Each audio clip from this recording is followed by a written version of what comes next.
nominate their leaders who then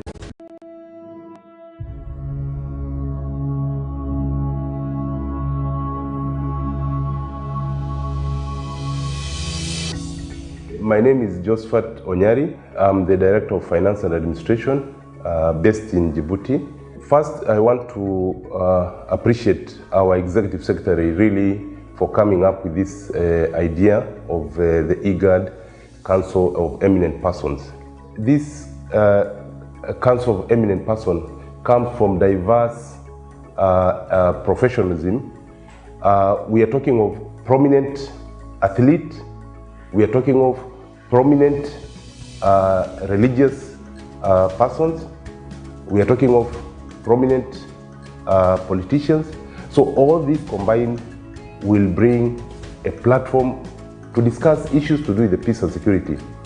And as you are aware, where there is peace, issues to do with economical development will be achieved, issues to do with livestock issues will be achieved, issues to do with climate change will also be achieved.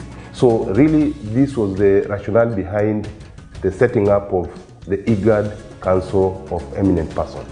Beginning of this year, our Executive Secretary had the State of the Region address, and in this State of the Region address, we were able to unveil some of the Council of Eminent Persons who had already been endorsed by their various countries. Our Executive Secretary is going to call upon the entire team so that then we are able to bring them on one table and from there unveil the TOR which is going to guide them going forward on how they are going to work. And it's at that point where we expect the Council of Eminent Persons also to nominate their leaders who then will be able to steer ahead the Council of Eminent Persons.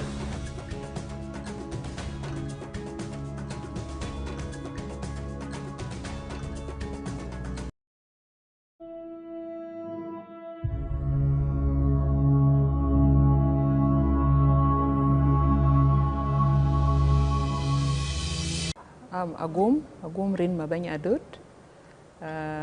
Dr. Agum, PhD holder in political science and strategic studies. I do work with Upper Nile University as a Deputy Dean for Student Affairs, and also I'm a lecturer, now being promoted to become Assistant Professor in the Department of Political Science. The eminent persons to IGAD is also a new chapter to me, which I do like, and my expectation and hope is to do a lot because after the initiating of this body, I just look at it as a very important decision which has been taken to have this body. As we know, IGAD is mainly looking into the stability and having the security for the state members, and also looking into food security. And we know that the climate change has now become alarming to the countries around the globe, and then in particular to the countries of IGAD. We want to work as one team, not only countries by countries, because whatever is harming you in your country also is going also to harm me in a way or another. So you are not far from the trouble. Don't sit like, okay, my country is secure and I have the stability and all these things. Things might come through the migration, through the movement of the people, so you are not far. Peace and stability is not something we can say it's good to have it, and it is must to have it. Because if you want to move forward, you should have a stable community, a stable country, a stable region. So now in this IGAD now we are talking one language. We are not talking about 8 countries. We are talking about one language because all our issues are common. And also all our issues are in a way or another affecting even if you don't have these sharing borders. Because whatever is happening in Djibouti, also here in South Sudan we can feel it. And also IGAD is not there as just organization, but it is there as a caring body.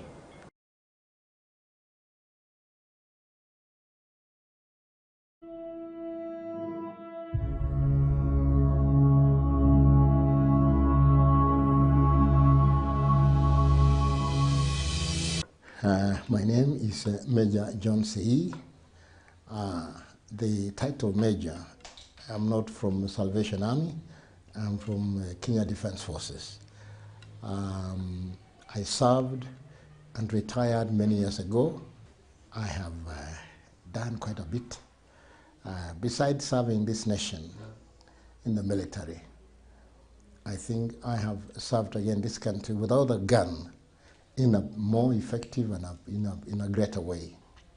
I have, when I left the military, I decided to do something that was, I was passionate about, and that is reaching out to people, talking to people, sharing ideas with people, and it became more or less a peaceful, a way of making peace.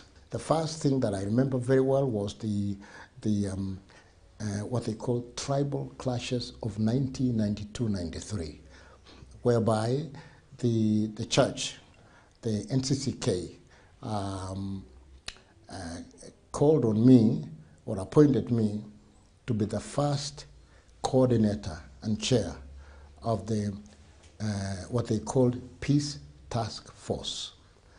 And so we were able to, with my team that was elected by the church, to go all over the place, western part of Kenya, Rift Valley, even to the coast, and restored peace and cohesion among the communities. And then after that, in I think it was 1997, during the elections of 97, I was also called upon as a resource person in telling the nation to go into the elections and conduct peaceful elections. Thank God in 97 we didn't have very serious issues during the elections.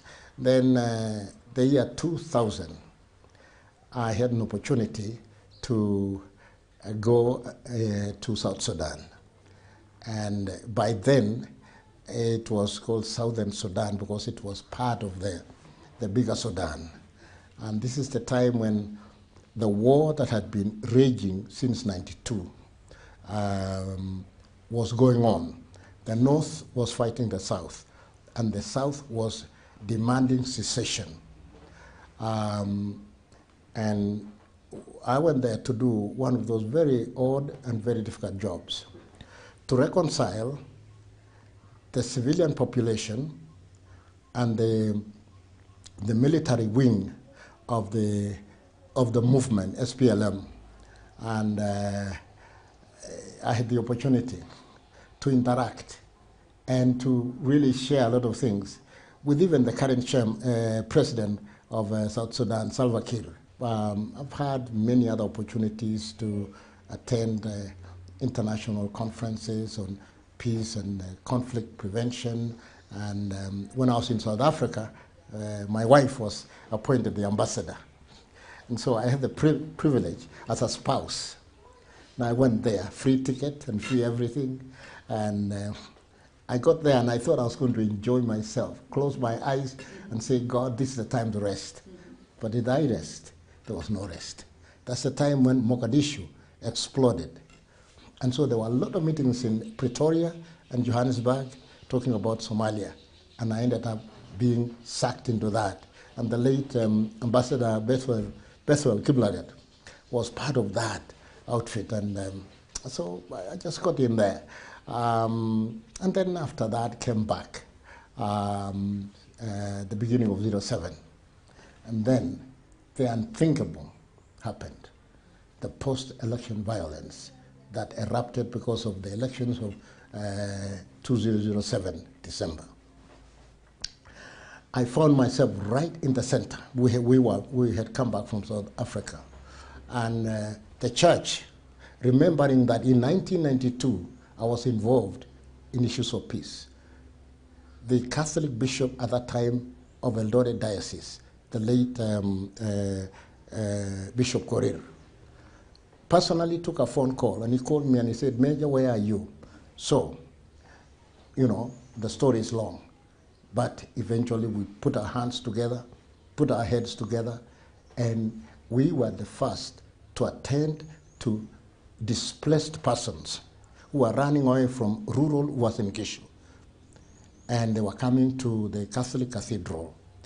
And I was right there in front of the whole exercise of accepting people and also telling the government what's happening, getting food, talking to other NGOs, USAID and Catholic Caritas and all the rest of them. But anyway, after that, then we realized that there was an element missing in the social fabric of our communities, whether they are Luyas or Kalenjins or Luos or whatever. And we discovered that the missing link was the absence of an elder in the structure of governance. And so I pioneered the formation of the Council of Elders, particularly for the Kalenjin community. And we helped the Luos and the Luyas and the Kikuyus also to revive their own councils of elders, because we discovered that issues of peace is not just political issue, because politics is a matter of interest. Peace cuts across. And so we restructured the Kalenjin Council of Elders. I became the pioneer and the first chair. And that is how, in the Rift Valley, we began to create a very strong, peaceful coexistence between the Kikuyus, the Luyas, and the Luos, and other minority groups who live in Rift Valley. Then after that, after the formation of the Council of Elders, then here comes the National Council of Elders. And I find myself being taken in by the management team of the National Council of Elders. So really, the story is long. Currently, I'm the chair of the National Council of Elders. Here I find myself now being told, you are part of another outfit, part of IGAD. I think personally, this is my crowning experience of my life. I don't know, I don't want to say I've reached the top, but I think I've gone to where I think, at my age, I think I ought to perhaps give space to others who are coming. But with this new responsibility, the passion that has driven me all along is still strong in me. And so I find myself available tool for our people, for our community, for our nation, for our region.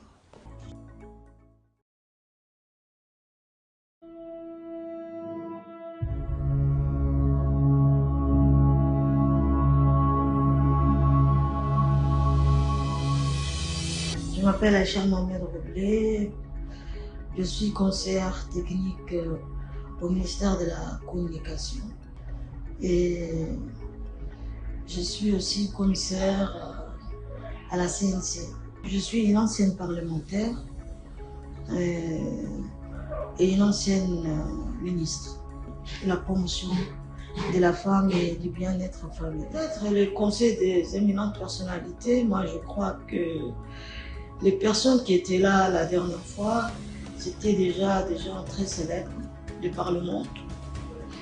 Ce sont des gens qui ont une certaine expérience de la vie. Ils ont l'endurance, ils ont eu la patience et ils venaient de loin Et ils ont beaucoup à partager. Peut-être, comme je dis, cultiver la paix. À mon humble avis, l'IGAD, bon, il éteint le feu quand il y a le feu. Mais je crois que l'IGAD aussi pourrait prévenir les guerres. Il faut nous aimer. La vie est trop courte pour s'entretuer ou comment on peut appeler ça, elle est trop courte pour toute cette haine que nous avons en nous. Il faut l'amour du prochain. Il faut que nous apprenions la tolérance, l'amour du prochain, vivre en paix et surtout ne pas perdre de vue qu'en cas de conflit, nous sommes tous perdants. Il n'y a pas de gagnants. C'est trop facile de courir aux armes. Mais il est toujours difficile de dialoguer. La perte du dialogue entraîne, n'est-ce pas, la parole des armes.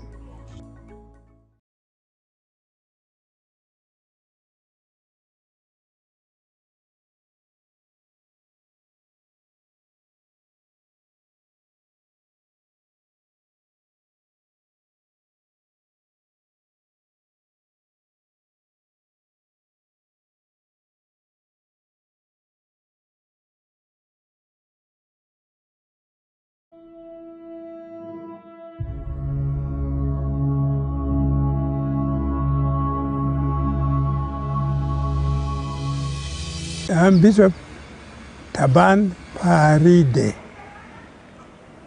Bishop Emeritus of Catholic Diocese of Torit. I retired from the administration of Catholic Diocese of Torit in 2004 in order to start a peace village.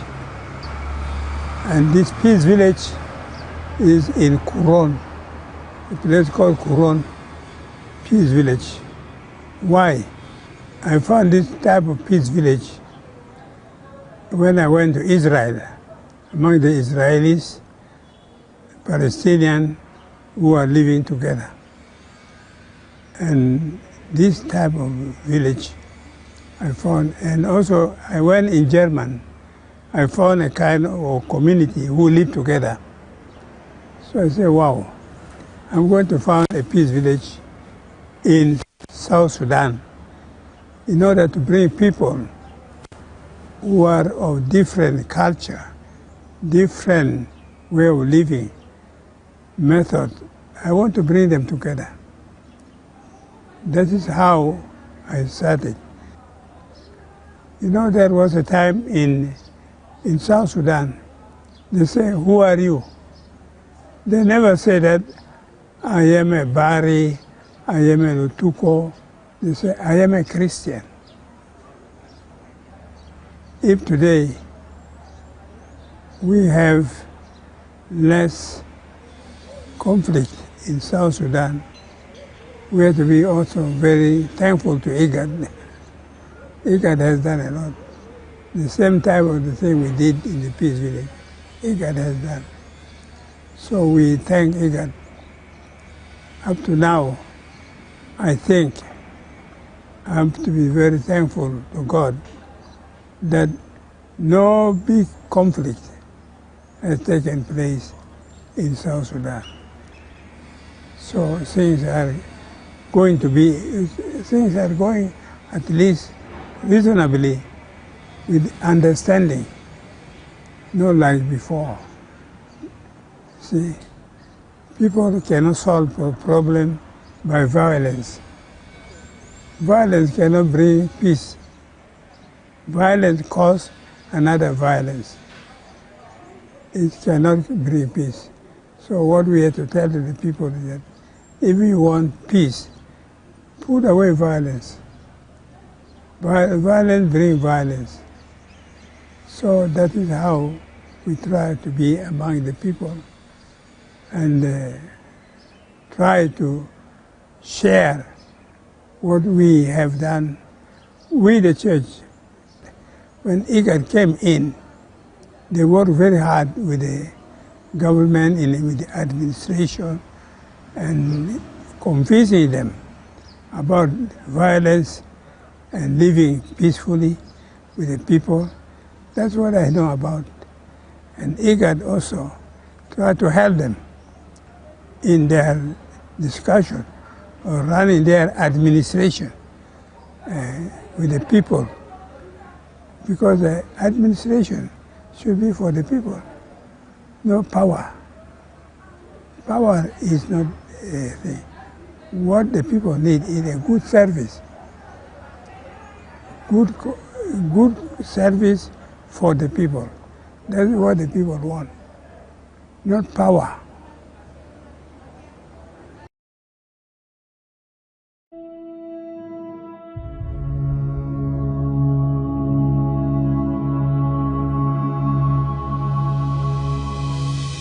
My name is Ahmed Zakaria Abubakar, who was born in old town of Harar in 1950s. I'm still active in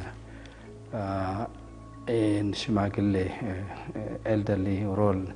I'm now a member of Council of Elders of the country. I was also in the Peace and Reconciliation Commission as a commissioner.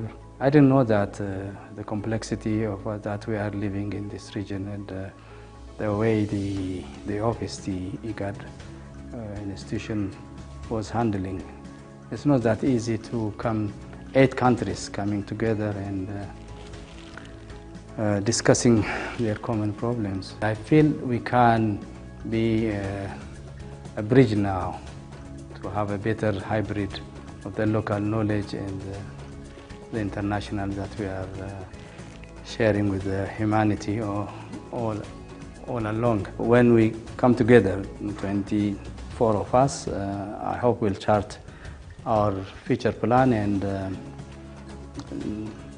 do our contribution. You know, we have to start from scratch, and IGAD as intergovernmental is more higher level decision making, but we have to take it to the ground, to the community, and we can help on that line. I hope we can resolve most of our environmental problems, social problems, economic problems, and we'll have a better, strong region. My inclination is more on the peace and the environment. And also youth awareness.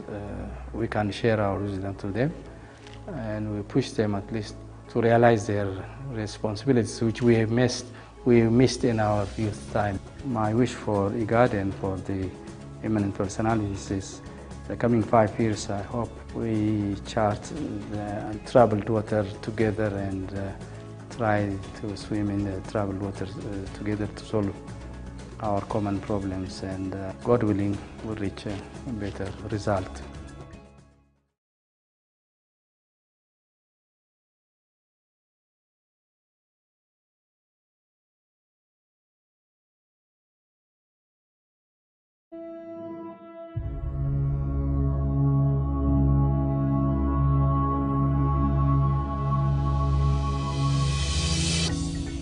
بسم الله الرحمن الرحيم. الحمد لله رب العالمين، وصلى الله على سيدنا محمد وعلى آله وأصحابه وسلم. إلى ما هذا له ورنتي نوافجي أنا ما أنت يعني هل كان كسرينه يعني وربعينتها إجاد. أنا جو واس محمد علي واس كان ندأ قلها عصب eminent person of إجاد. ورنتي بقول عاد لو بحنا كنا صوب بمحل عاد لو بحني هاي. waxaan rajeynayaa golahaas inuu noqdo golo runtii sidii loogu hanweyn yahay uga soo baxa howlaha ay u hayaan ummadda wadamadaas ku nool. waxaan is leeyahay runtii dadku ka tirsan golaha waa dad muhiim oo muxtarimiin ah oo badan oo ka tirsan oo aad loo yaqaano bulshooyinkaas loo yaqaano howlahooda gaargaarka ee waddan kastaba howshiisa qolo walba waxay u saareen ay qabataa. marka waxaa ka dhiman in la abaabulo oo kulamo iyo fooramo loo sameeyo si maaragtay looga faa'iideysto oo IGAD kaliya aanay kaan heer gobol iyo heer qaaradeedba Afrika oo dhan ay ka faa'iido, sidaasna hore loogu sii wado. marka waxaan rajeynayaa in ay kulamada iyo fooramada la isugu keenayaan dadkaas muhiimka ee bulshooyinka IGAD ka tirsan IGAD ay isku taxallujiso inay maaragtay golaha u sameyso yacni fooramo iyo kulamo badan oo lana siiyo tilmaamihii ay ku shaqeyn lahaayeen sidii bulshooyinkaas aad loo horumarin lahaa.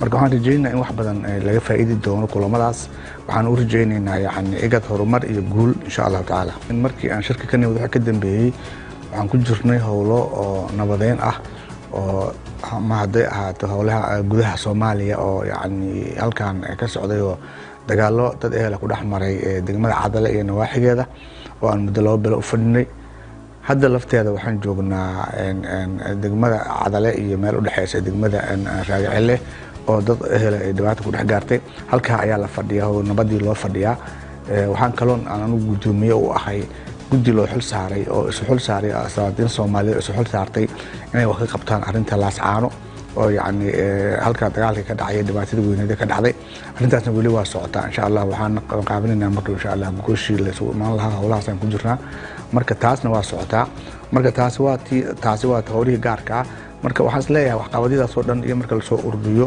guud ahaan waxay Soomaali ahaan iyo yani IGAD ahaan iyo gobol ahaanba wax weyn noo leedahay marka howlaheena meeshaas ay marayaan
Director Siraj, can you hear us?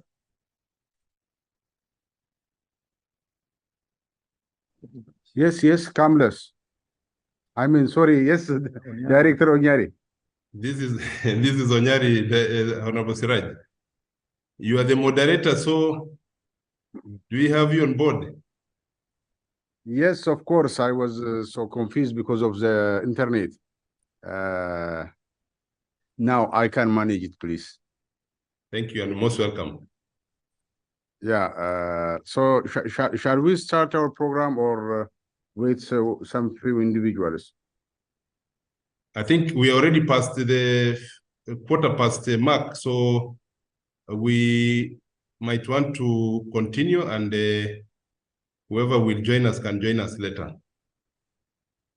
Okay, excellent.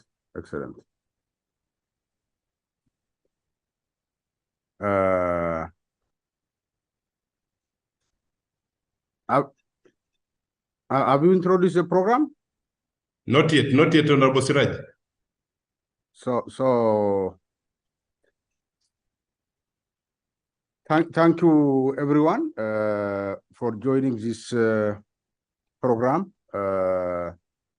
Sorry for the inconvenience created because of this technical problem. I would like to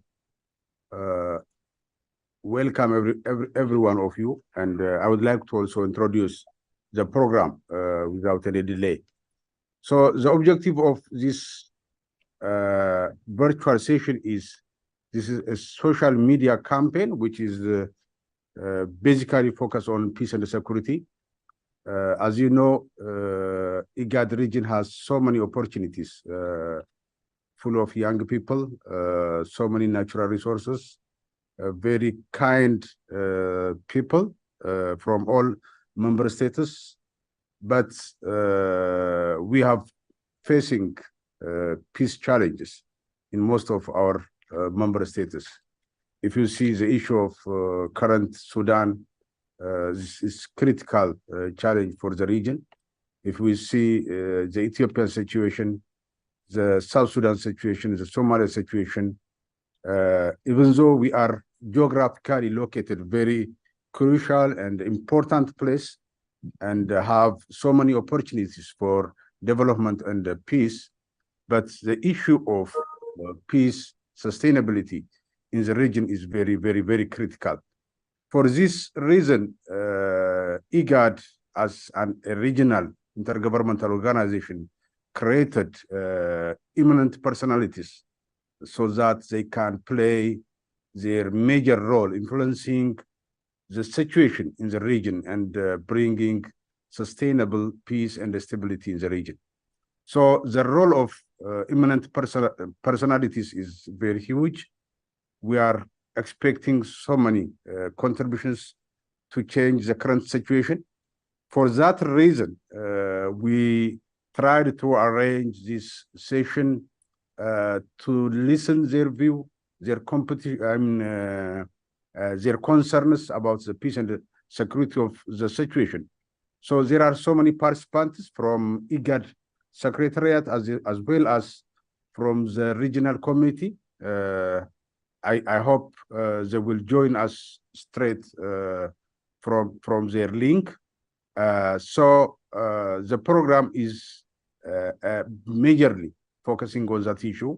If I want to explain some of the participants, we have around 34 active participants currently, 2 moderators, that is myself, and then Ambassador Ismail Wise, Special Envoy for South Sudan, and now following also the current situation in Sudan as well.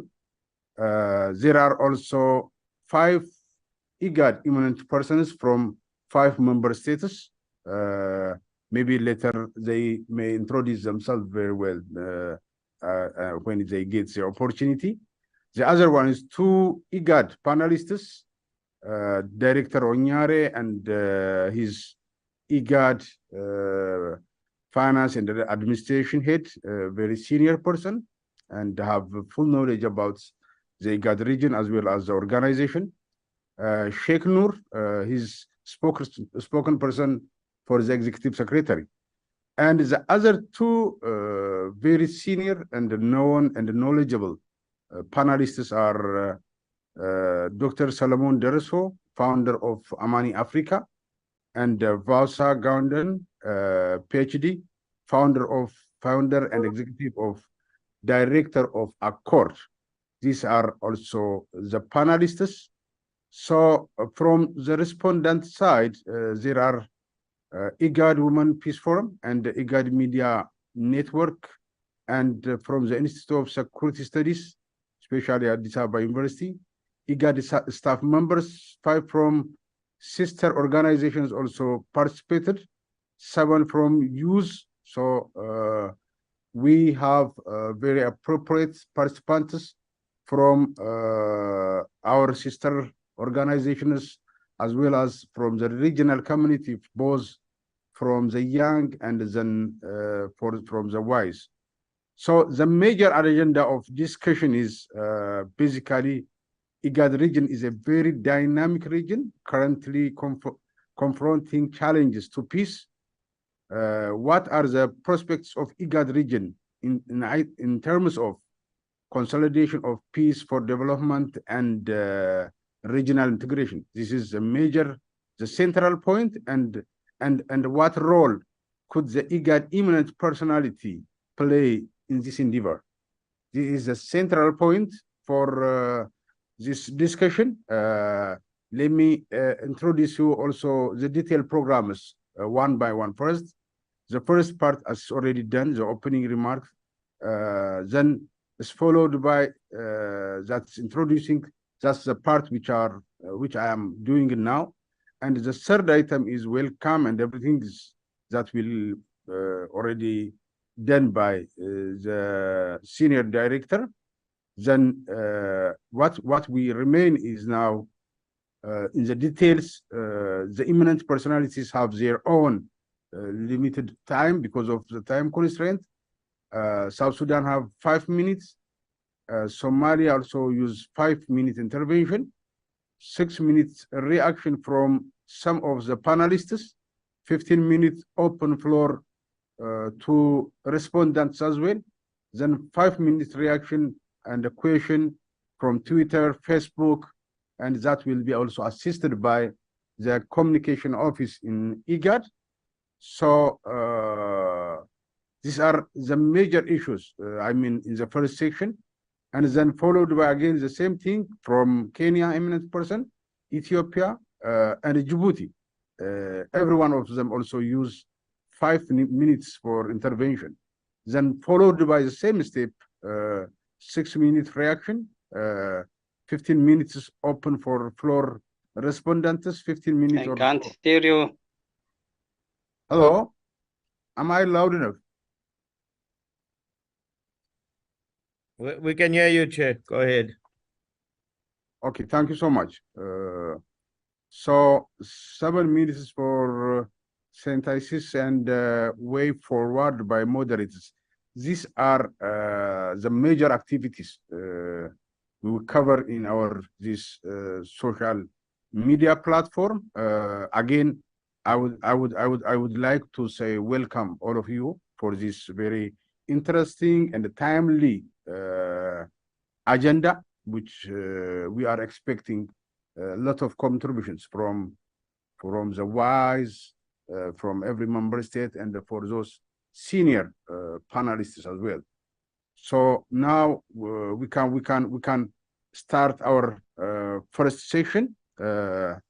So I think as per the schedule, let me give the floor to South Sudan to introduce the self, and then followed by Somalia.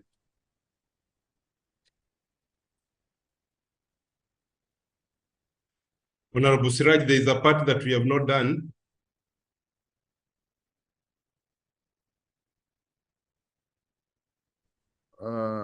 Director Onyari, please proceed, because I joined you late, a bit late. So just help me if I miss something around. Yes, yeah, Honorable Siraj, you haven't missed so much, but that part where you are coming in and on the welcome remarks, we were supposed to have the executive secretary, but in his absence, then I can make some welcome remarks. So thank you very much, Honorable Siraj, again, for really kindly accepting to moderate this session. And good morning or good afternoon, depending on where you are. Indeed, this is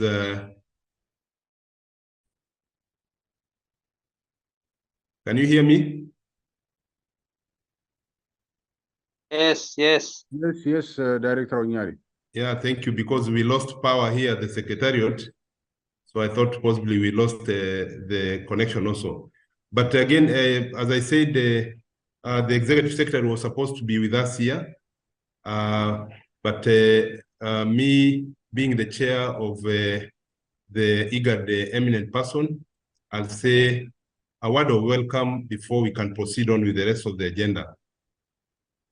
First, again, I really want to thank our Executive Secretary, His Excellency Dr. Wokne Gebeyehu. This IGAD eminent person idea was his vision.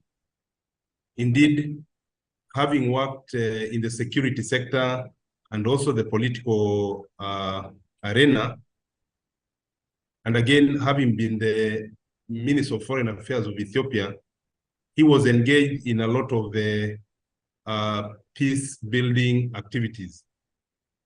And when he was appointed in 2019, one of his vision really is to come up with this, the IGAD eminent person. And this committee, of course, was to be established really on an integral coordination platform so that it can strengthen the essential of the peace-building efforts of the region. This really is fundamental prerequisite for attaining quite a number of issues. For example, the social cohesion, the peace building, of course, all these again, bringing in economical development, and also to attain a long-lasting peace. And this was really the essence of coming up with the IGAD eminent persons. Again, this was to bring eminent persons within the member states who will hold talks on common agendas, of course, related to peace, either between the states or between the member states that will need a regional solution. And that's why we thought bringing this eminent person on board, then it can also assist IGAD as a regional institution to handle some of these very important issues that are affecting the region. And of course, this will also bring in the tradition and also the cultural way of handling some of these issues. And that's why from the region, all the member states are supposed to be part and parcel of this eminent, IGAD eminent persons. During the regional address by the Executive Secretary in January this year, the Executive Secretary was able to unveil some of these eminent persons that were nominated and approved by their member states, and we were able to unveil them so that then they are able now to officially form the IGAD eminent persons forum. Of course, in the course of the year, we will definitely have the Executive Secretary call these teams so that then they can also get to know each other and also be able to nominate their leadership so that then they are able now to be flagged off to start off this very important activity in the region. Again, as IGAD, what were we looking in a eminent person? We were looking at a respected person, of course, was also an honored person from their member state. We are also looking at a well-known and recognized individual, of course, famous, and you know, famous can be in two ways. So you have to be famous, but also have a high reputation. So this is what we are also looking at to ensure that we don't just get a famous person, but who is famous in other way, which will not assist the region. Of course, this eminent person again should be distinguished, a celebrated personality, and that's why the current team that we have, these are prominent politicians, prominent religious leaders. We are talking of prominent athletes. So these are the current team that we have on board, and indeed we will ensure that we look at famous and of course people who are celebrated in the region. So I don't want to take much of the time because the juice really is on their submission. But I will not end also by thanking Pastor Daniel. Pastor Daniel from Ethiopia played a big role in also coming up with this eminent person team, and he's really, I would want to really recognize him because he played a big role in ensuring, even coming up with the concept note of this IGAD eminent person. So Honorable Siraj, this will be my opening remarks, and kindly you can proceed on. Thank you. Thank you so much, Director Onyare, for that very important opening remark. So before we go directly to the program, as you know, this session is organized by taking into consideration the International Peace Day. That's why we are talking about peace. So to use this opportunity to introduce some of the eminent persons that's participating in this session is, let me call few of them before they are introducing themselves. For example, Professor Ahmed Zakaria, he's a regional scholar from University of Addis Ababa, Ethiopia. Ms. Aisha Robale, Commissioner at the National Commission in Djibouti. Ugas Muhammad Ali Ugas from Somalia. Major John, Chairman and the Kenyan National Council of Elders. Again from South Sudan, Dr. Agum Rin Audits, Department Dean for Student Affairs, Assistant Professor, Upper Nile University. These are some of the major participants in this session. So this is in addition to the two senior panelists, Dr. Salomon Dersom from Amani, Africa, and Dr. Fazwa Ground from Accord, founder and director of Accord. Thank you again for joining us. So let me give the floor for the media people, Mohammed and Lucas. So please assist us to how to follow to the next session. If you finish the tape playing or not, please come and then say something about it. Lucas?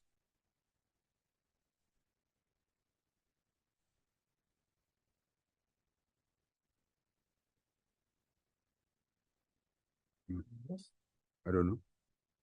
Hello, Mohammed or Lucas? Yes, thank you so much, Honorable Director Siraj. You're speaking to Lucas Tusime. Now, having had the opening remarks from Director Nyari,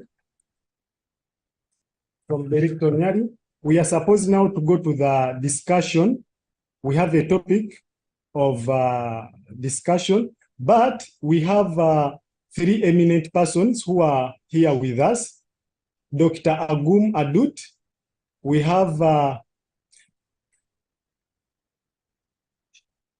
Aisha Roble, and we have Ahmed Zakaria. So, but our next item on the agenda, we are supposed to go into the discussion, and the topic is just there on the program. Thank you so much, Honorable Siraj. Okay. So that means there is no tapes that you are playing? At this point, we are not playing any tape. We will play the tape after the discussion. Okay. Let me give the floor to South Sudan. Eminent. 5 minutes for you, for your intervention.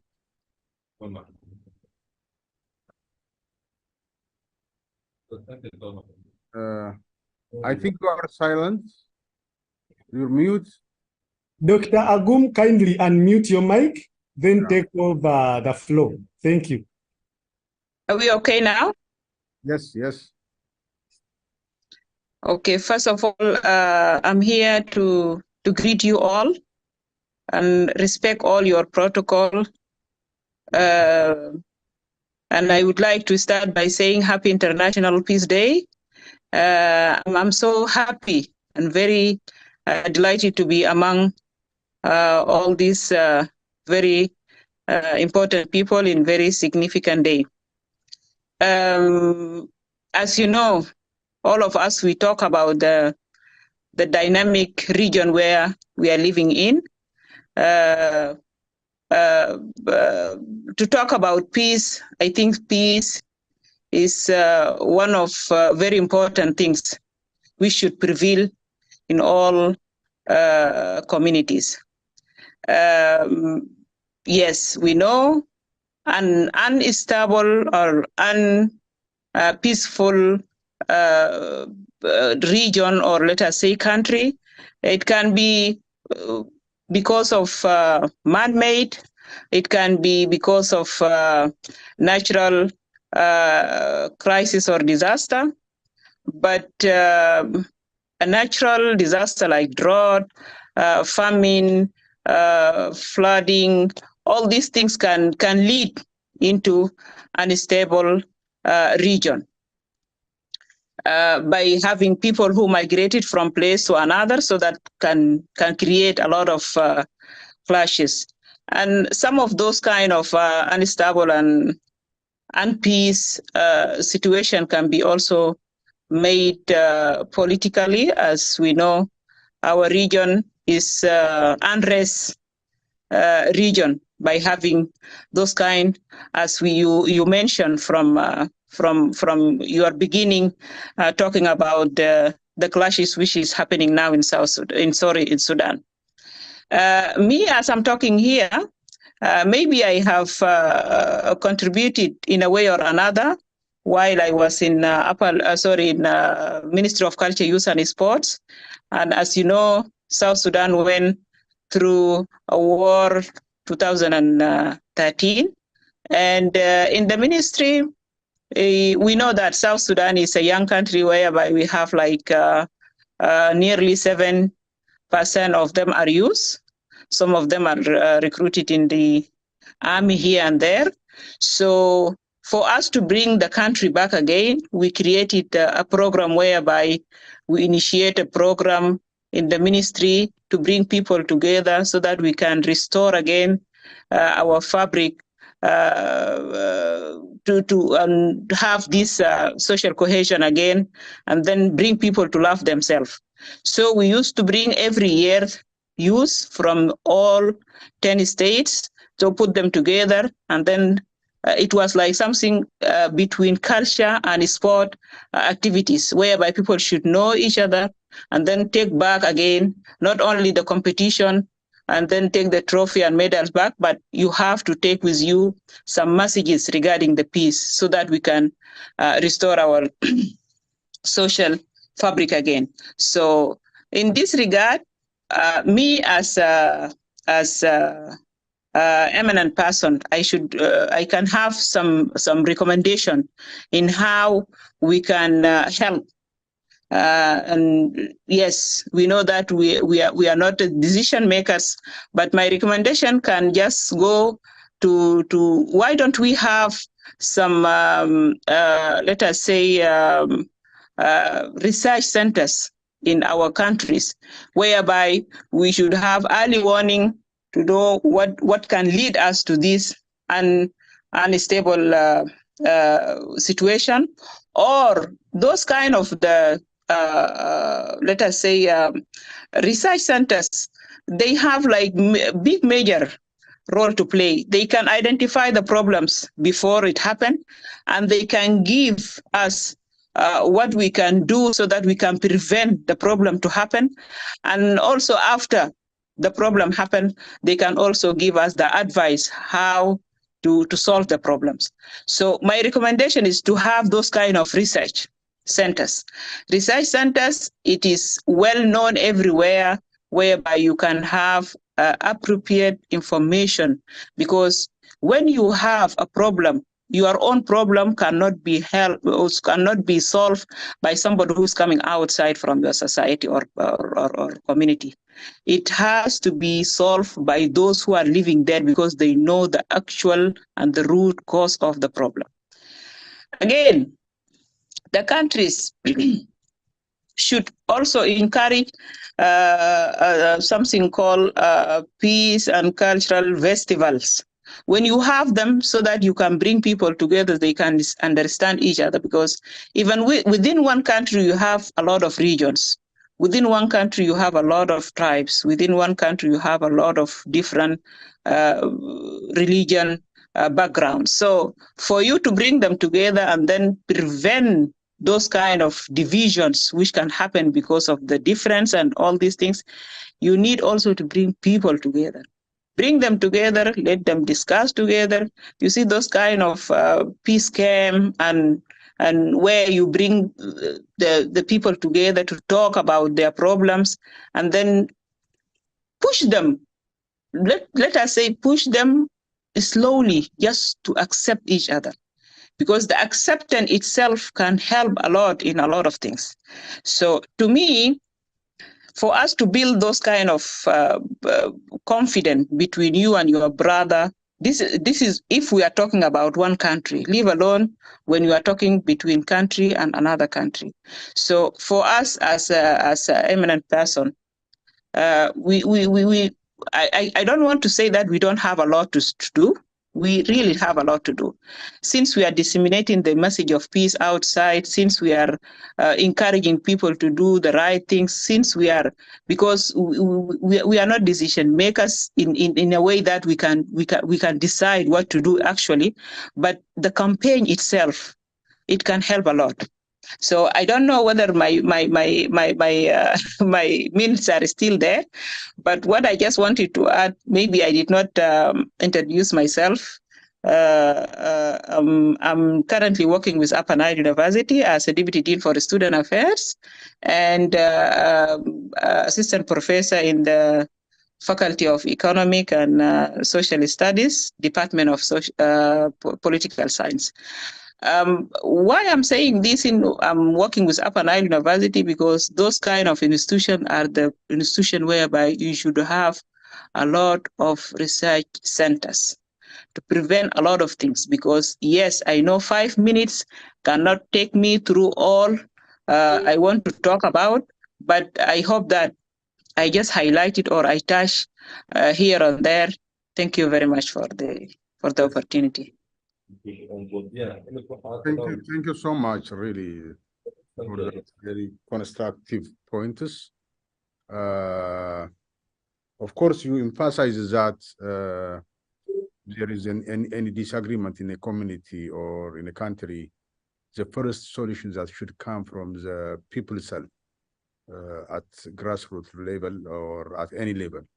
And the second point which you underlined is just we have to play a role to bring all tribes or the regions in a given country, or because normally a country is not constructed from one tribe or one region. So many regions within a country, so many tribes, so many religious equals, maybe diverse language, diverse culture within a given country. So that bringing them together and creating an opportunity to exchange their views and talk about their next future and about the past, and bringing them to an agreement is so our role. So we should play a facilitative role instead of putting pressure, our interest to the community or the people, instead of taking their views and then bringing an agreement with proper discussion and conversation. I think that's the underlying points which I got from your view. Thank you so much for that. And let me move to the next eminent personality, Aisha Robert. Please, madam.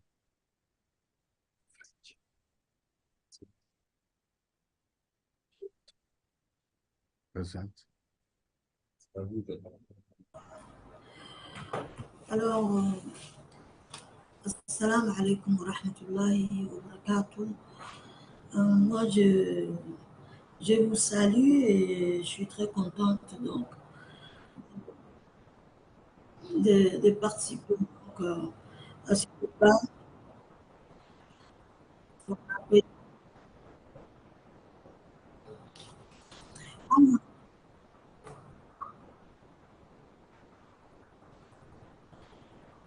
Alors, vous m'entendez, j'espère, hein? Vous m'entendez? Tout va bien? Alors, c'est un réel plaisir pour moi de prendre la parole donc, à cette occasion pour la journée internationale de la paix,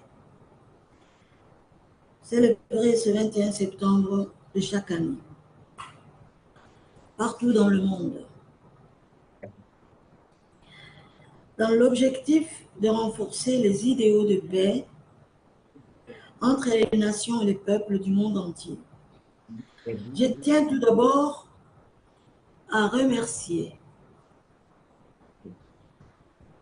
Je tiens tout d'abord à remercier chaleureusement les organisateurs de cette noble initiative de m'avoir fait l'honneur de prononcer cette allocution. C'est bon ou il y a un problème encore? Je sais pas. N'arrive pas, hein?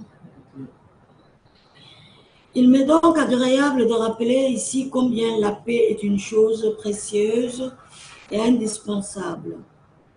Mais avant tout, je voudrais en cette occasion exprimer ma pensée à l'endroit de toutes les personnes qui, à travers le monde, sont privées de la paix et qui souffrent chez eux ou en exil. Je pense notamment à ces hommes, à ces femmes et à ces enfants qui sont en larmes et en détresse, ne sachant où aller. Ceux et celles dont la vie est brisée, les maisons détruites et dont les familles sont décimées. Ces flux incessants de réfugiés et de migrants qui parcourent des milliers de kilomètres à pied et dont beaucoup se noient en mer.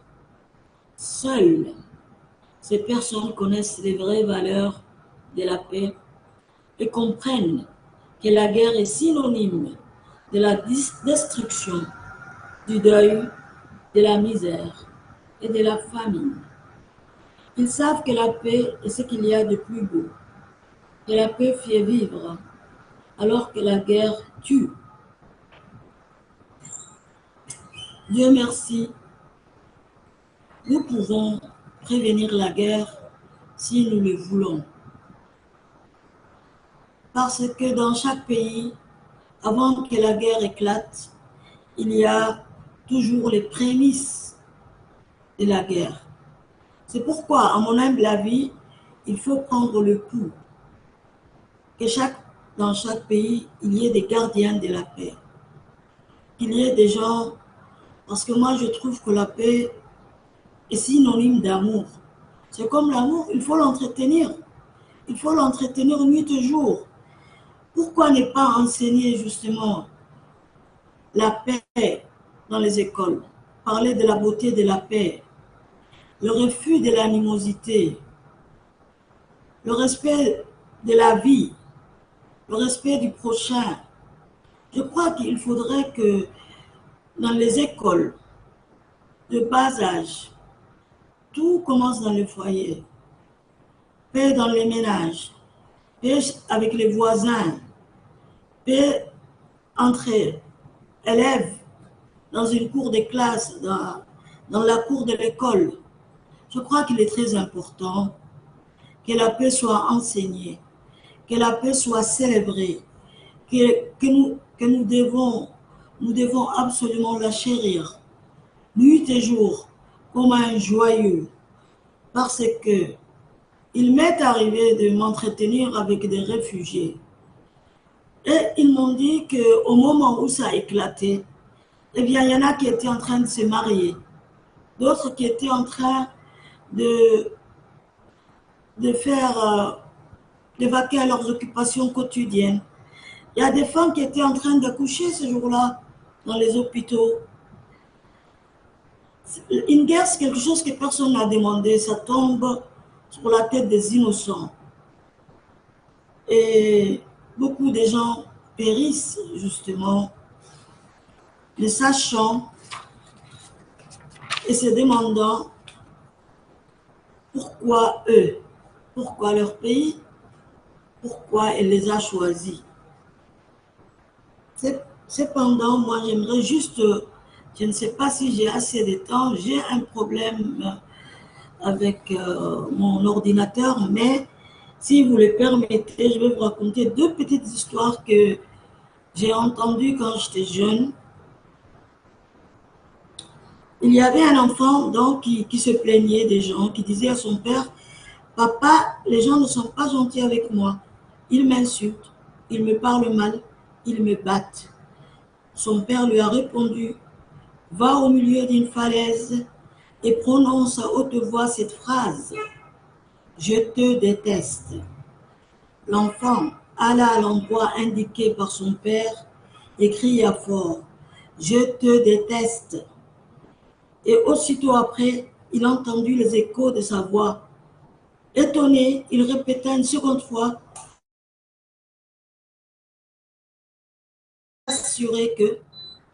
pour s'assurer, ah là, il y a un problème, je ne sais pas si vous m'entendez. Donc, pour s'assurer que personne, que quelqu'un lui avait répondu. Et aussitôt après, il entendit les échos de sa voix. Étonné, il répéta une seconde fois pour s'assurer que ce qu'il a entendu est bien réel. Il entendit à nouveau la montagne qui lui répondit par la même parole. Effrayé, il courut vers son père et lui dit, « Papa, la montagne m'a insulté. » Le père lui dit de retourner à nouveau au même endroit et de dire cette fois-ci, « Je t'aime. » Il revint très content auprès de son père et lui raconta ce que la montagne lui a dit. Alors son père lui expliqua que la vie est identique à l'écho de la montagne. Si tu es gentil avec les gens, ils seront gentils avec toi. Si tu les insultes, tu les maltraites, tu recevras la même réponse. Chacun de nous récolte ce qu'il a sémé. Ce que nous devons comprendre est que dans la vie, la façon dont les autres nous traitent, nos relations avec notre famille, nos amis, le niveau de respect que nous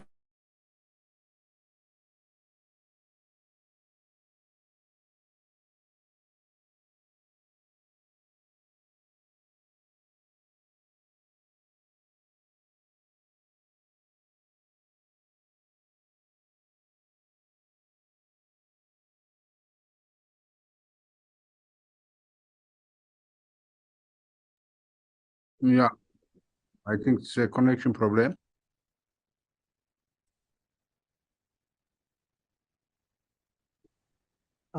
Director Siraj. Yes, Lucas. I think we have lost Madam Aicha.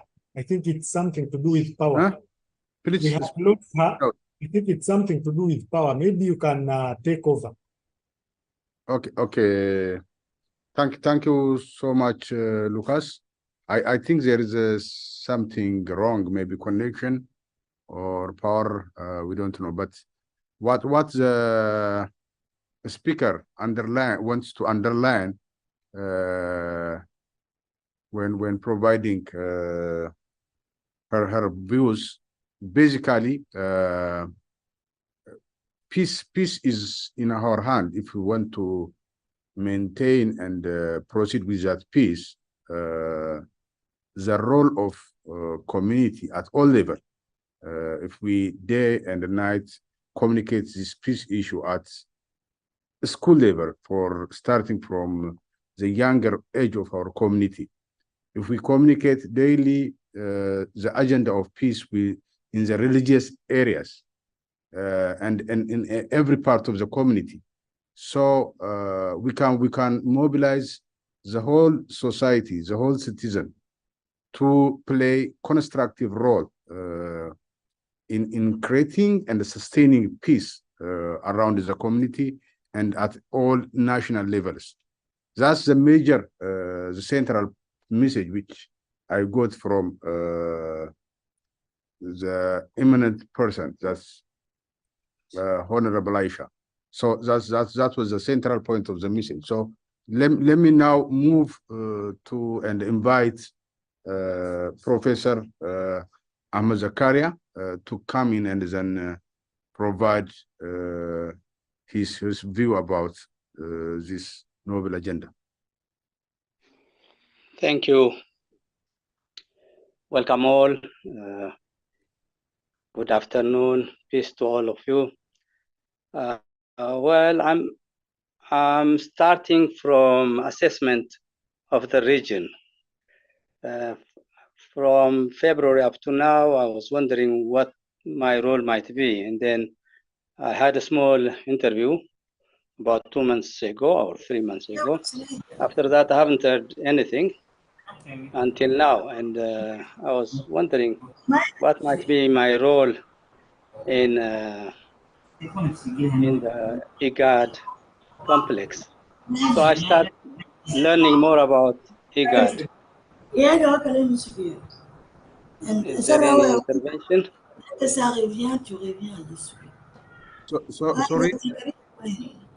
Sorry, Honorable, sorry, we took your views and concluded the agenda, I mean your turn by expressing your views to the audience. We have got very constructive views from your side. If you have any very important thing, I hope you will get another chance to come in and then reflect about it. But now we give the floor to already Professor Ahmed Zakaria. So that's so far we are doing. Sorry, the interruption and the technical challenges you faced. Okay, can I proceed? Please, Professor. Okay, now we are in a dynamic, as you're calling it, a dynamic region. Horn of Africa is really problematic area all along history. My assessment gives me now we have about 6,900 kilometers of coastlines, extremely busy seafare, and we are also having Bab al-Mandab, which is extremely important for all trade routes and communication in general. The whole lot, we have about more than 5 million square kilometer area coverage with more than 300 million population.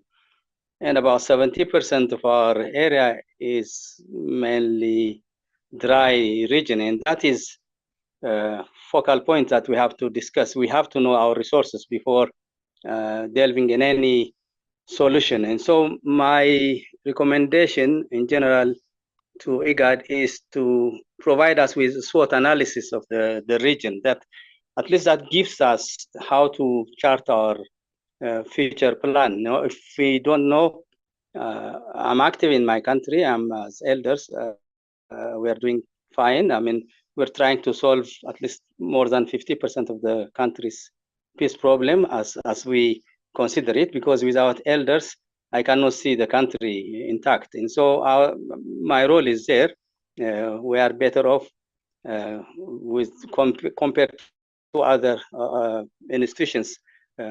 Traditional institutions are extremely important as we are now in the region. And so at least my experience with Kenyan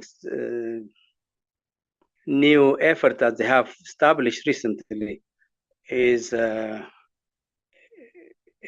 to be imitated by us here, because their network is going back to the grassroots, and our sister from South Sudan suggested early warning system, and they have already in place, with their structure outside the government intervention. They have their own at least red, yellow, green assessment, and so then from the grassroots they know the sparking points, and so they can solve it easily. After the election, they had really done a marvelous job in stabilizing Kenya. So our brothers from Somalia region, they were in Kenya, and at least they were happy with the experience that they got from Kenya. So that could be easily multiplied all over in eight countries. These elders could, who is young youth and women from grassroots, they can at least solve their problem easily. Yes, we need lots of research. Yes, we know we need lots of research institutions, but at least considering the immensity of budget constraint, my suggestion is to utilize existing higher institutions at least to be involved in solving their local problems, so they can at least engage with the population in their surrounding areas at least, and provide feedbacks to the center, to the IGAD or to the government, and then to IGAD. My dream is now to have our meeting to initiate our plan for the coming years. And in the meantime, if IGAD office could provide us with the SWOT analysis that we can start our planning. I'm happy with the recent meeting that you had discussing about the passport issues. But at least I'm worried, mobility could open up opportunities and also has its own limitations. One has to discuss thoroughly the youth that we're talking about. Out of 300 million, we're talking about 2/3 of them are young ones, and 100 million are working force as such. So we have to address their problem, and at least to address their problem, as our sister from South Sudan suggested, we have to engage them with creative activities. In fact, I was thinking on that line for Nile riparian states, to come up with concerts, joint film, joint activities, which open up to realize the natural resource that we have and how to utilize these resources effectively. Because most of us now are relying on the riparian states, and so that's also another dynamics that we have to consider, beside the coastline problems that we are facing. So, as eminent personalities, let's come together and chart our future based on the realities that we have. We know our country, each country representatives who know there's internal dynamics. At least I can discuss more about Ethiopia. I'm just opening up my eyes to the wider 8 countries.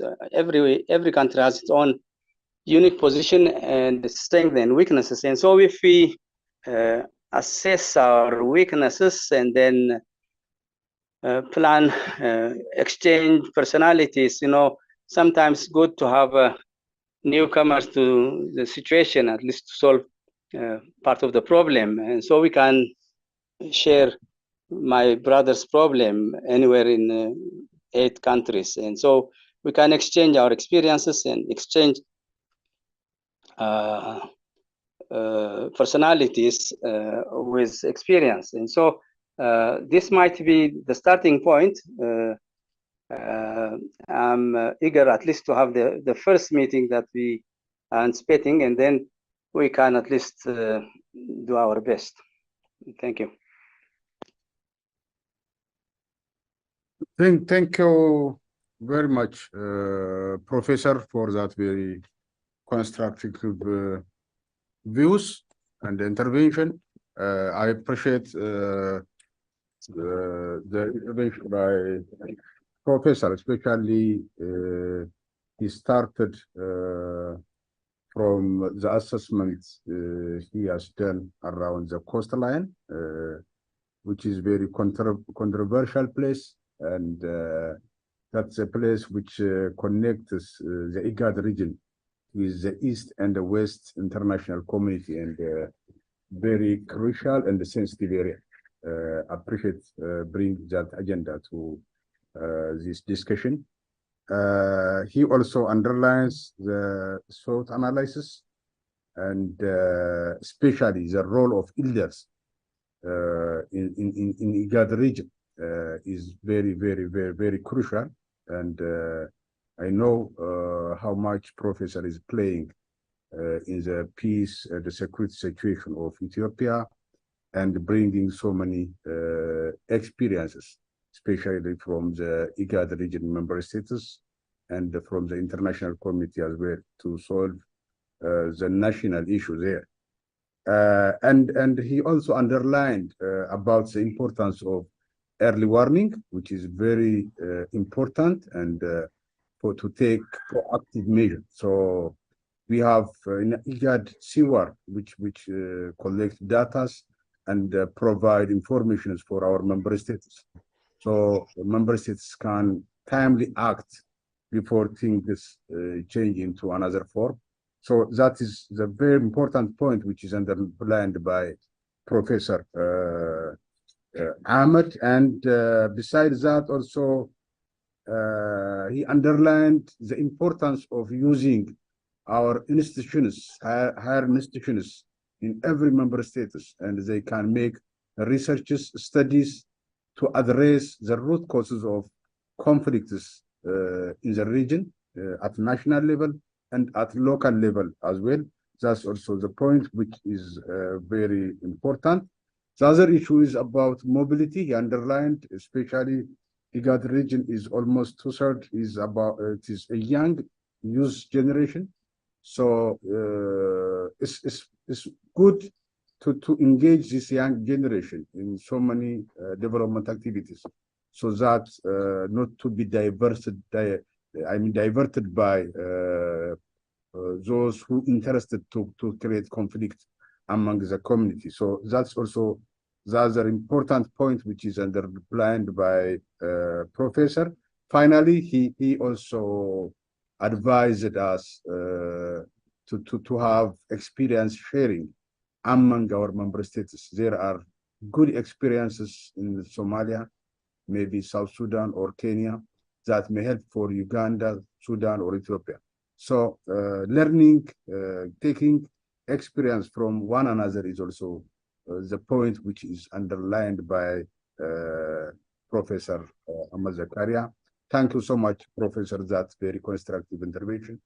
Let me move now to the session. To I think the media people, Lucas and Mohammed, are requesting to have some take place. So, Lucas, you can take the floor.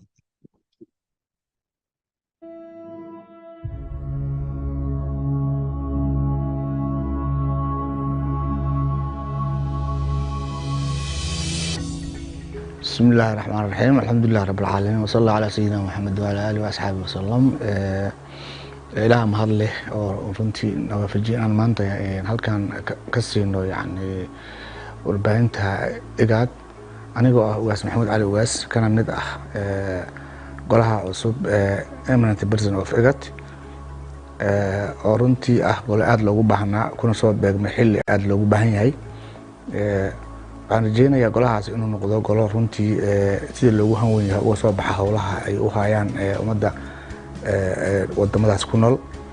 waxaan is leeyahay runtii dadku ka tirsan golaha waa dad muhiim oo muxtarimiin ah oo badan oo ka tirsan oo aad loo yaqaano bulshooyinkaas loo yaqaano howlahooda gaargaarka ee wadanka taba howshiisa qolo walba waxay u saaran ay qabataa.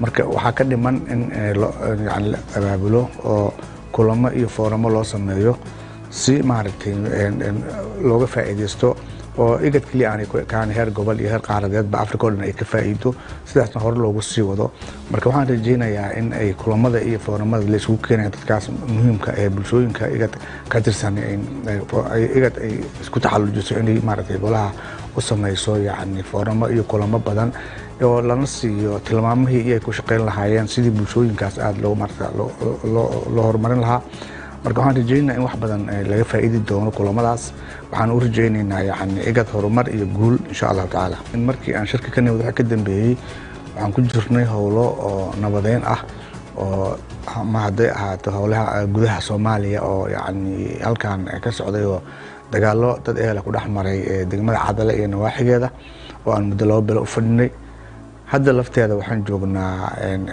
degmada Cadale iyo meel u dhaxaysa degmada Raagacele oo dad ehel ay dhibaato ku dhex gaartay halka ayaa la fadhiyaa oo nabadii loo fadhiyaa waxaan kaloon aan ugu gudoomiye u ahay guddi loo xil saaray oo isu xil saaray asaadiin Soomaaliya isu xil saartay inay wax ka qabtaan arrinta laascaano oo yacni halka dagaalka ka dhacay dhibaatada weyneed ka dhacday arrintaasna weli waa socotaa insha Allah waxaan qaabinaynaa marka insha Allah go'aashi la soo imaan lahaa howlahaas aan ku jirnaa marka taasna waa socotaa marka taasi waa howlihii gaarka marka waxaan isleeyahay wax qabadidaas oo dhan iyo marka la soo ururiyo guud ahaan waxay Soomaali ahaan iyo yacni IGAD ahaan iyo gobol ahaanba wax weyn oo leedahay marka howlaheenu meeshaas ay marayaan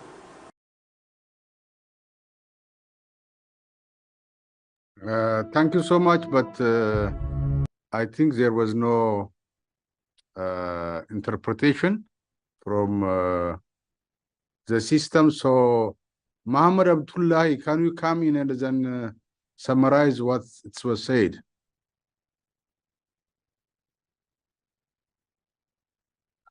If you are around.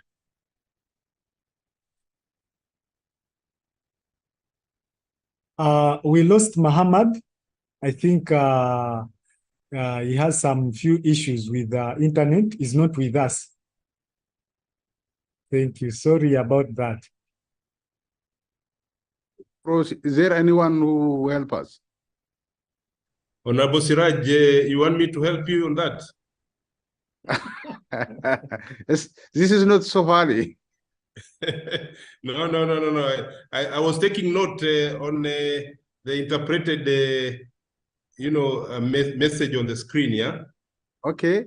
Yeah, but indeed, the UGAS from Somalia, first of all, is really appreciating this idea of bringing the eminent person together. But one of the areas that he mentioned indeed is to ensure that this committee is brought together so that IGAD region and indeed Africa to be aware that there is eminent person in IGAD, so that then if there are any issues, for example, concerning peace building, then this committee can be involved. So the idea to drum up this committee is very important, and I think this is what he is emphasizing on.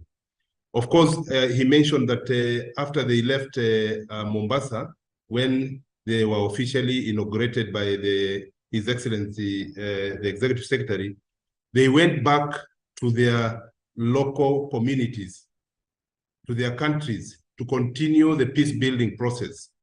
And of course, most of the eminent person who have spoken, they are part of their national eminent person committees. So after they left Mombasa, they went back to their countries to now continue with the peace building, and of course, letting them know that that particular national institution is also being now cascaded to a bigger committee in the region, which is the IGAD eminent personnel. And lastly, what I got from UGAS is that issues to do with peace building in the country is not only an issue of Somalia, for example, it is an issue of the region. So if there is no peace in Somalia or in any country in the region, then IGAD as a region has an issue. So it should not be seen like is a Somali peace building, but rather an IGAD peace building initiative. Honorable Suraj, these are the 3 points I could get from Ugas from Somalia. Thank you so much, Director Onyari, for that support and then very smart conclusion. Thank you so much. I don't want to repeat that again. We can proceed. Lucas, you can play the other one.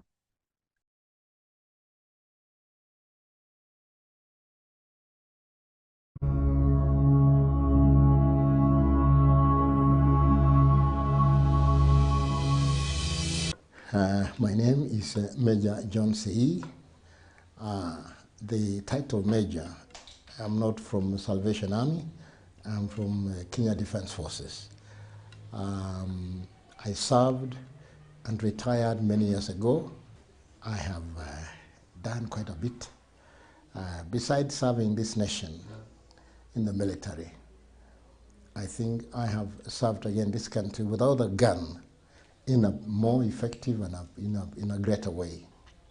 I have, when I left the military, I decided to do something that was, I was passionate about, and that is reaching out to people, talking to people, sharing ideas with people, and it became more or less a peaceful, a way of making peace. The first thing that I remember very well was what they call tribal clashes of 1992-93, whereby the church, the NCCK, called on me or appointed me to be the first coordinator and chair of the what they called Peace Task Force. And so we were able to, with my team that was elected by the church, to go all over the place, western part of Kenya, Rift Valley, even to the coast, and restored peace and cohesion among the communities. And then after that, in I think it was 1997, during the elections of 97, I was also called upon as a resource person in telling the nation to go into the elections and conduct peaceful elections. Thank God in 97 we didn't have very serious issues during the elections. Then the year 2000, I had an opportunity to go to South Sudan. And by then, it was called Southern Sudan because it was part of the bigger Sudan. And this is the time when the war that had been raging since 92 was going on. The North was fighting the South, and the South was demanding secession. And I went there to do one of those very odd and very difficult jobs, to reconcile the civilian population and the military wing of the movement, SPLM. And I had the opportunity to interact and to really share a lot of things with even the current president of South Sudan, Salva Kiir. I've had many other opportunities to attend international conferences on peace and conflict prevention. And when I was in South Africa, my wife was appointed the ambassador. And so I had the privilege as a spouse.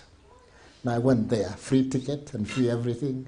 And I got there and I thought I was going to enjoy myself, close my eyes and say, God, this is the time to rest. But did I rest? There was no rest. That's the time when Mogadishu exploded. And so there were a lot of meetings in Pretoria and Johannesburg talking about Somalia. And I ended up being sucked into that. And the late Ambassador Bethel Kiblagat was part of that outfit. And so I just got in there. And then after that came back, the beginning of 07. And then the unthinkable happened, the post-election violence that erupted because of the elections of 2007, December. I found myself right in the center. We had come back from South Africa And the church, remembering that in 1992, I was involved in issues of peace. The Catholic bishop at that time of Eldoret Diocese, the late Bishop Korir, personally took a phone call, and he called me and he said, "Major, where are you?" So, you know, the story is long, but eventually we put our hands together, put our heads together, and we were the first to attend to displaced persons who were running away from rural Uasin-Gishu. And they were coming to the Catholic Cathedral. And I was right there in front of the whole exercise of accepting people and also telling the government what's happening, getting food, talking to other NGOs, USAID and Catholic Caritas and all the rest of them. But anyway, after that, then we realized that there was an element missing in the social fabric of our communities, whether they are Luyas or Kalenjins or Luos or whoever. And we discovered that the missing link was the absence of an elder in the structure of governance. And so I pioneered the formation of the Council of Elders, particularly for the Kalenjin community. And we helped the Luos and the Luyas and the Kikuyus also to revive their own councils of elders, because we discovered that issues of peace is not just political issue, because politics is a matter of interest. Peace cuts across. And so we restructured the Kalenjin Council of Elders. I became the pioneer and the first chair. And that is how, in the Rift Valley, we began to create a very strong, peaceful coexistence between the Kikuyus, the Luyas, and the Luos, and other minority groups who live in Rift Valley. Then after that, after the formation of the Council of Elders, then here comes the National Council of Elders. And I find myself being taken in by the management team of the National Council of Elders. So really, the story is long. Currently, I'm the chair of the National Council of Elders. Here I find myself now being told, you are part of another outfit, part of IGAD. I don't know, I don't want to say I've reached the top, but I think I've gone to where I think, at my age, I think I ought to perhaps give space to others who are coming. But with this new responsibility, the passion that has driven me all along is still strong in me. And so I find myself available tool for our people, for our community, for our nation, for our region.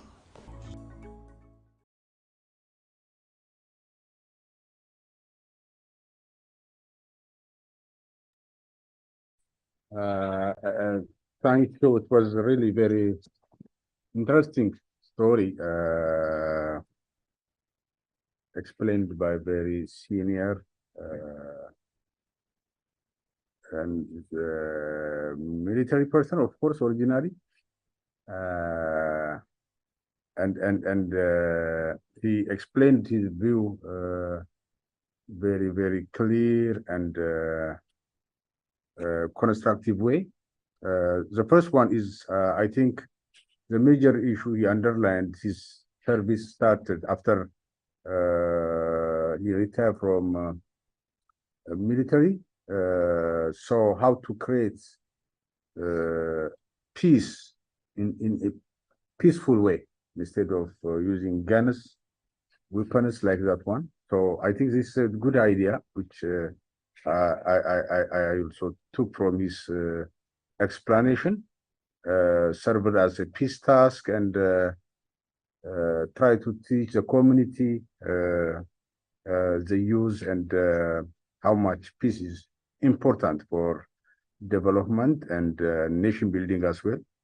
And he also brought his experience how he is playing a role during election to have peaceful elections, and his role in even another country in South Sudan during a conflict in South Sudan with other Sudan. That means during the secession of Sudan, and how to harmonize the civil and military relationship, the role he played during that time,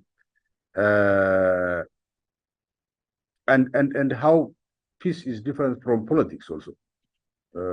Politics is another issue, and peace is also it's beyond politics. So he's underlined that one, and the role of elders, also the role of eminent persons in building peace, creating peace. That's the most important part he underlined, and finally he brought to our attention also he's very committed enough to play his role in creating peace anytime and any place. His availability, not only at national level, even at regional level. So that's the commitment which I saw from his intervention, and I would like to appreciate very much. Maybe now we can move to the next agenda item. I think that is we have two options. Of course, if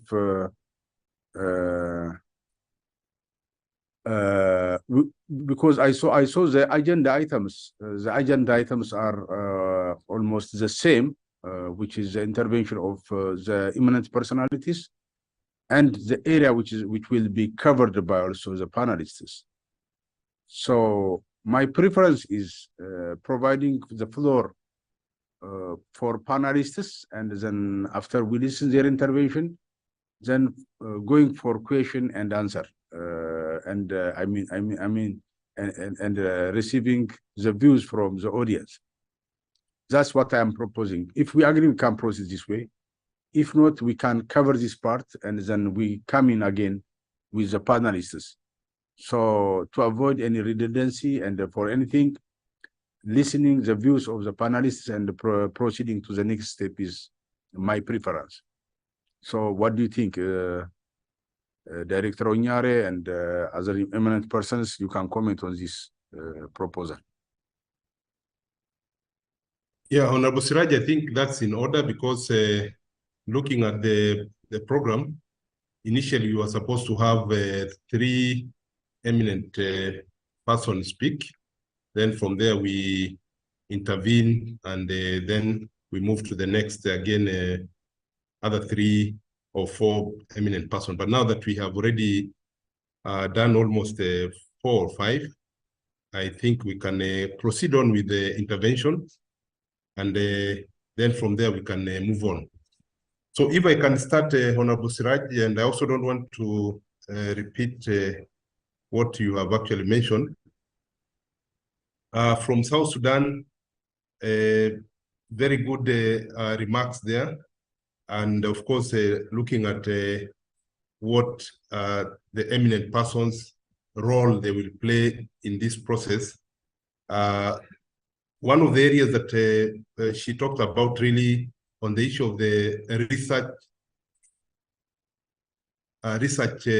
centers, which was also repeated by Professor Zakaria in his remark.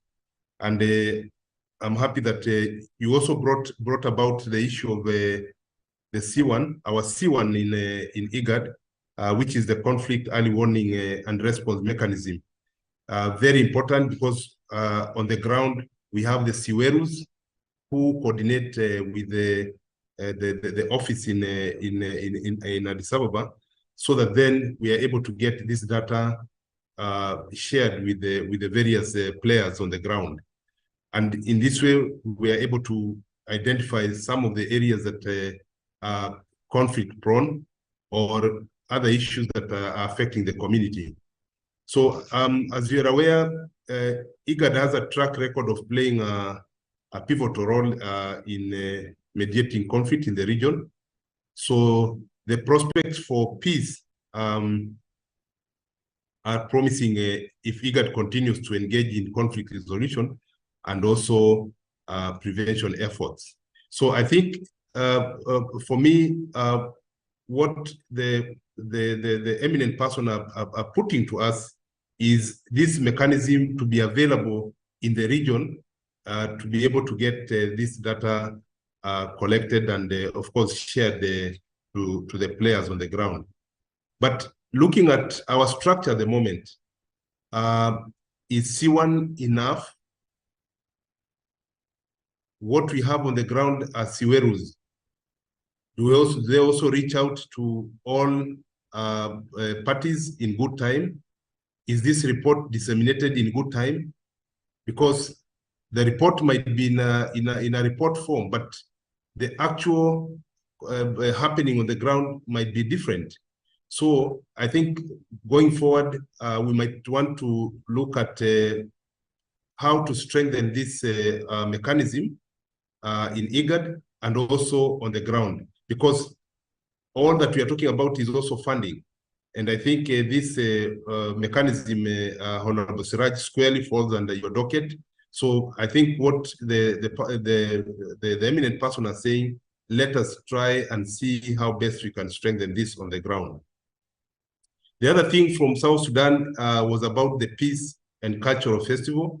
Indeed, very important point here. And I'm aware of prominent personnel in the region, and especially athletes who have organized some of these festival, marathon, where they bring together warring communities, where they can compete.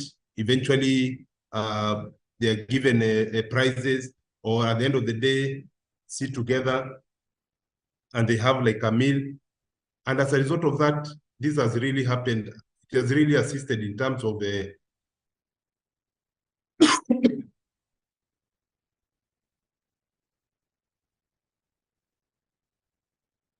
sorry for that.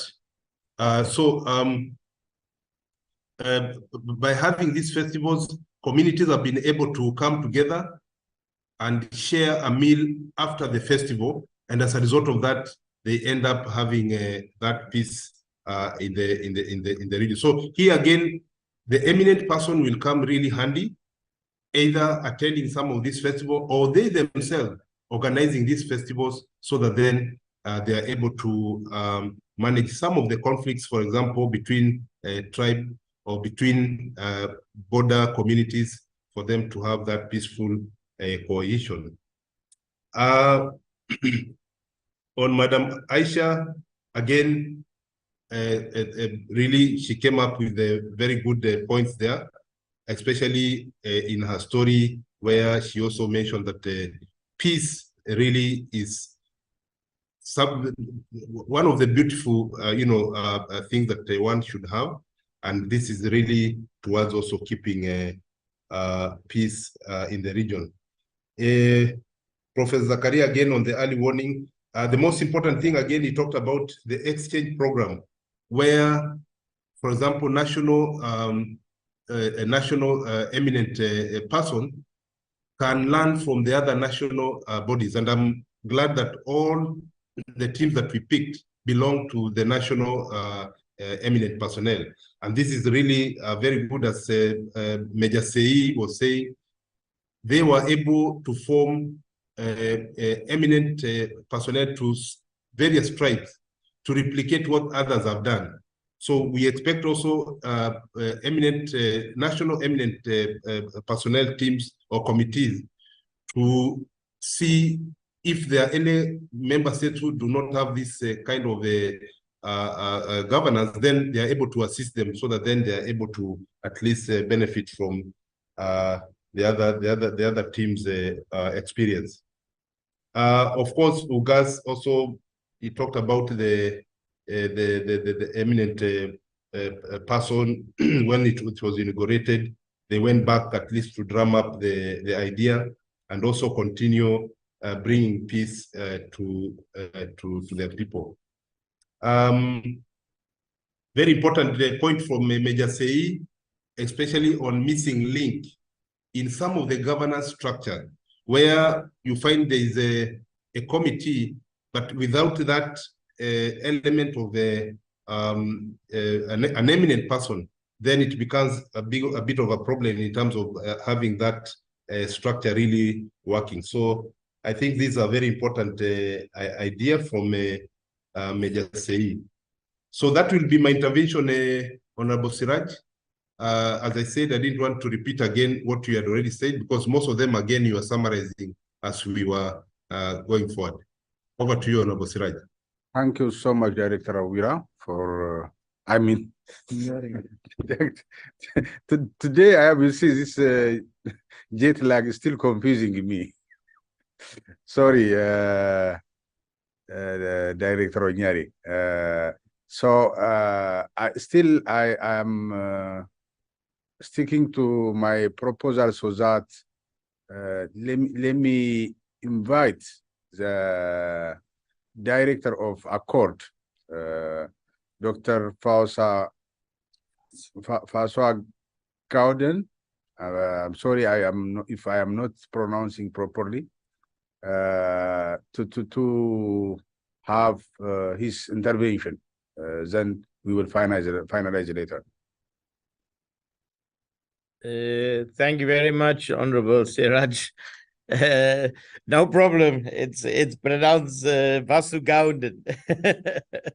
But I never object to anybody mispronouncing my name. At least they make an effort, and that's the important part. But thank you very much, and thank you very much, Director Nyore, also, and all the eminent persons. My greetings. I wanted, Chair, maybe to just take a slightly different view. I've been listening very carefully to all the eminent persons. Let me say, the first time I went to your country, Ethiopia, was in 1993. That was my first time to come to Ethiopia. So that is almost 30 years from now. In Somalia, Honorable Aisha, I first came to your country in 97. When, of course, there was no government in 97. I was in Mogadishu for 5 days with Ms. Khadija Osoble and her organization, looking at how to mediate between the different armed groups in Mogadishu. And Honorable Major retired John Say, I have been to Sudan, South Sudan, the last 20 years. I was in Juba on the eve of the independence in 2011. And I was at the inauguration of the president the next day.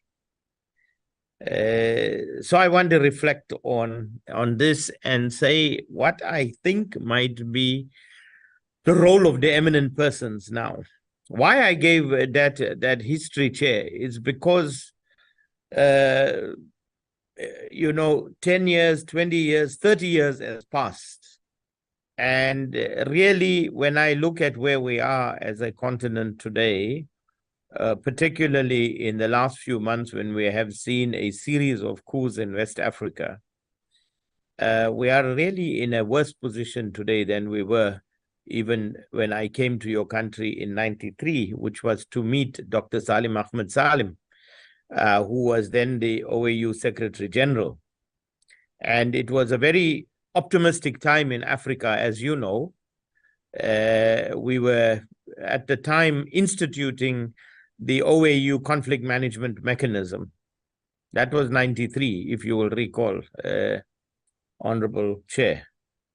And for the last 30 years, we made huge progress across Africa in building all these mechanisms to deal with the conflict. And we have done pretty well. I think we mediated in many, many conflicts across the continent. Of course, Somalia has a government today. South Sudan has a government today. Recently, the conflict between the federal government and the Tigray region in your country was also resolved. We had got a peace agreement. So I think we made a lot of progress. But there are serious structural problems in our societies. And the reason we are seeing so many coups in West Africa today is because we have now reached a tipping point in Africa. And that tipping point has been crossed in many, many countries. And this is my fear, that in Somalia, in Sudan, even in Ethiopia, we are already on that tipping point. So what is that tipping point? That tipping point is firstly population growth. Our populations are growing extremely fast. So if you look at when I came to your country in 93, Chair, by that time, Africa had only about 600 million people. 1990 was 600 million. That was the population.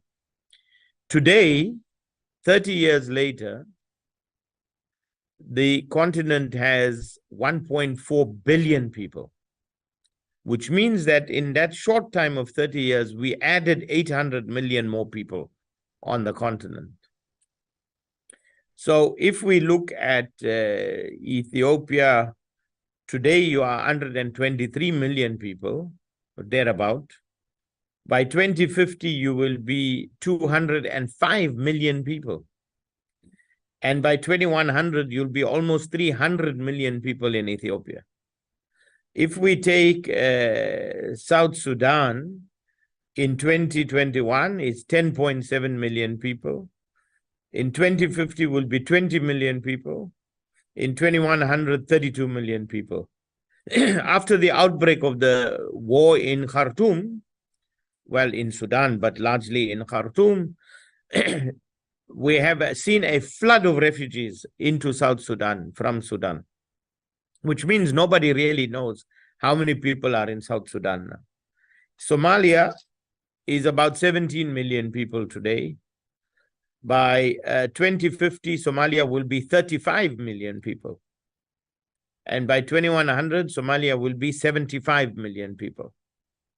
So where is the problem? The problem is that whilst our populations are increasing and whilst our populations are urbanizing, they are coming very fast to cities, our economies have not changed. Our economies are still largely agrarian economies. We have not industrialized the continent. So all those people coming and urbanizing, they are coming to nothing. There is no employment, no healthcare, education, housing, sanitation, water. So our population problem is a runaway problem. And it's not that our continent is overpopulated. We are not overpopulated because we have a large continent. But the challenge is that we have not changed the nature of our economy. So even agriculture is subsistence agriculture.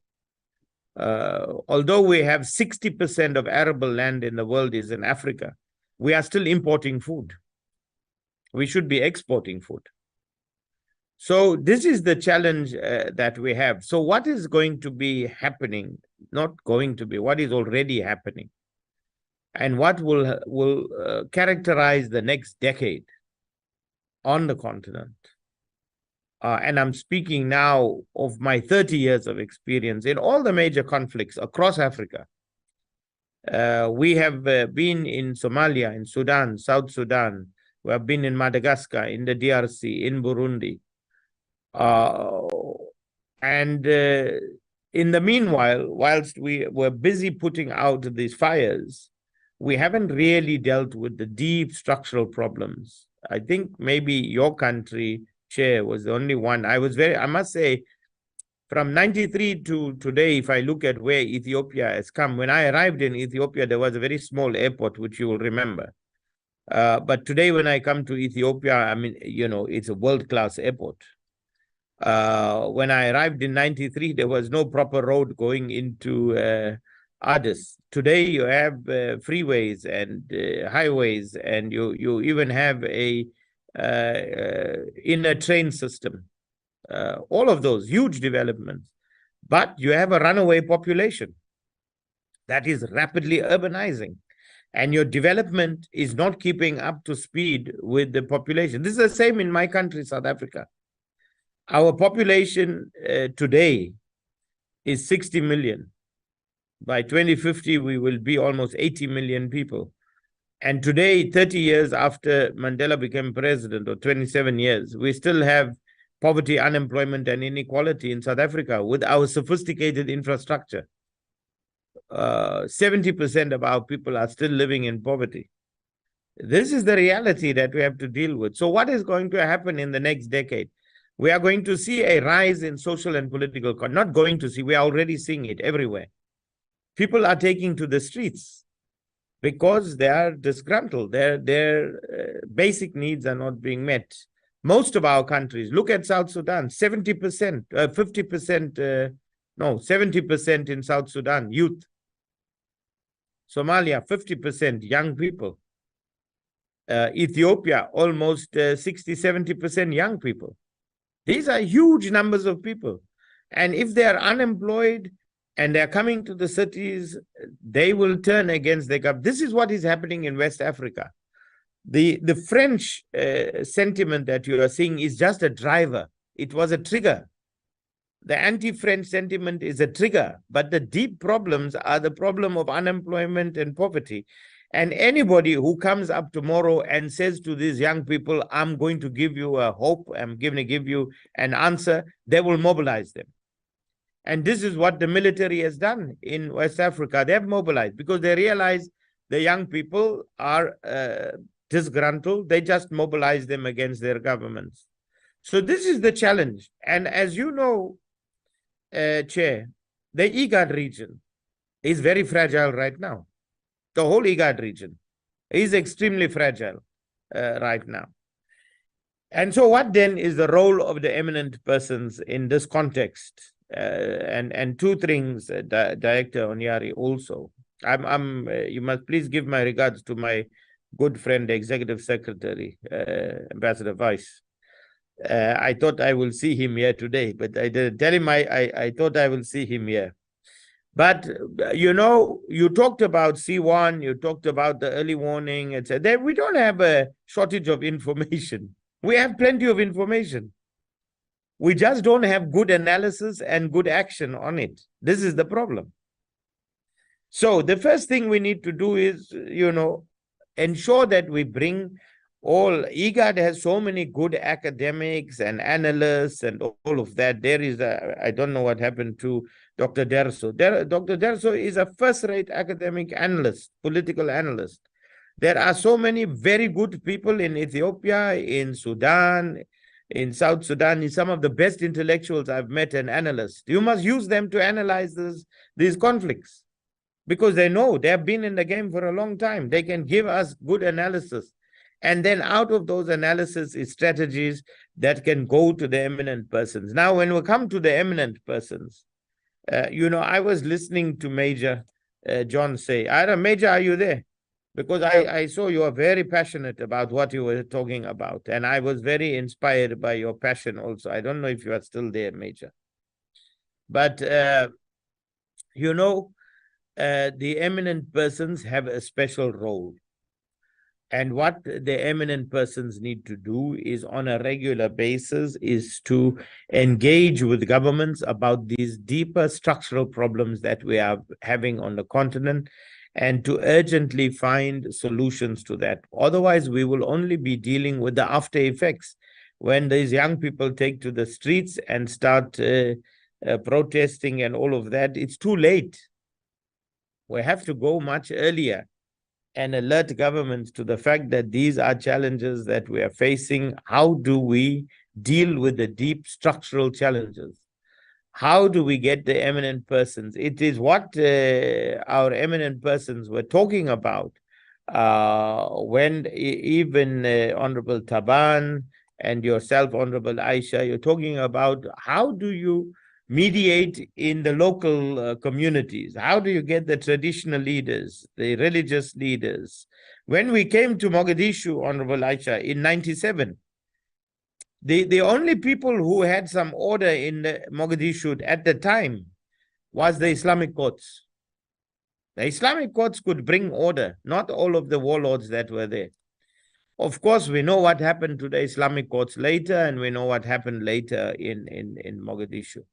So we should not wait. But today, how do we engage all of the religious community? I saw the Reverend was here earlier also. He was speaking. He said he gave up what he was doing and he was there in the local communities. We have to be able to manage our conflicts at a local level, mitigate those conflicts, whilst at the same time ensuring that our governments are delivering on the deep structural challenges. Let me leave it there, Chair, and say that, you know, like all of you, I think we are all very, very concerned at the current state of the continent and what is happening on the continent. And we really need to see how we can put our collective wisdom together to try to find solutions. Otherwise, we're in a very dangerous. Let me just make two very, very quick points, Chair. The first is that for a long time, many people have been saying on the continent that we have a demographic dividend. Why? Because they say 50% of the continent will be young people. And when you look at China and you look at the US and you look at Europe, their populations are aging.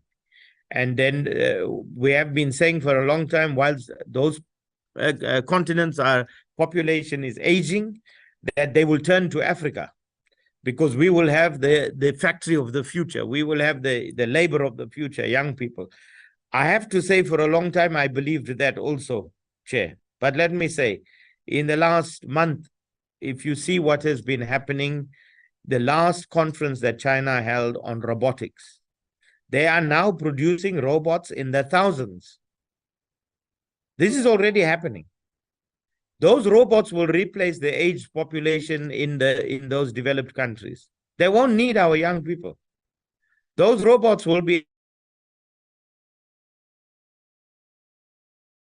trade union, nothing. And they will continue to produce in their countries. They will not need to be coming to Africa to set up factories. That's the first point. The second is, we talk about all of our resources, and we say we have the resources of the world. Well, right now, with artificial intelligence, in the next few years, they will produce all of that synthetically in their countries. So we are going to lose the two major assets that we have as a continent, our natural resources and our human resources. Therefore, unless we as Africans say that we are now going to not wait for everybody else across the world to come and do what we think they should be doing here, but that we ourselves have got to say, how do we find African solutions now for the challenges that we have? That window is closing very, very fast. Thank you, Chair. Thank you so much, really. You point out very, very interesting and very attractive point, especially at the end. But I appreciate your views because your wisdom as well. You have a long experience, and what I really appreciate is the knowledge and the wisdom you have in the entire Africa, especially for our region. That's very interesting. I appreciate the way you addressed the issue, especially addressing, unless and otherwise, we address the root cause of the problem. So if we are talking superficially about, for example, early warning or about democracy or other issues, so I think that will not bring sustainable peace. So as you have well articulated, the major cause for the conflicts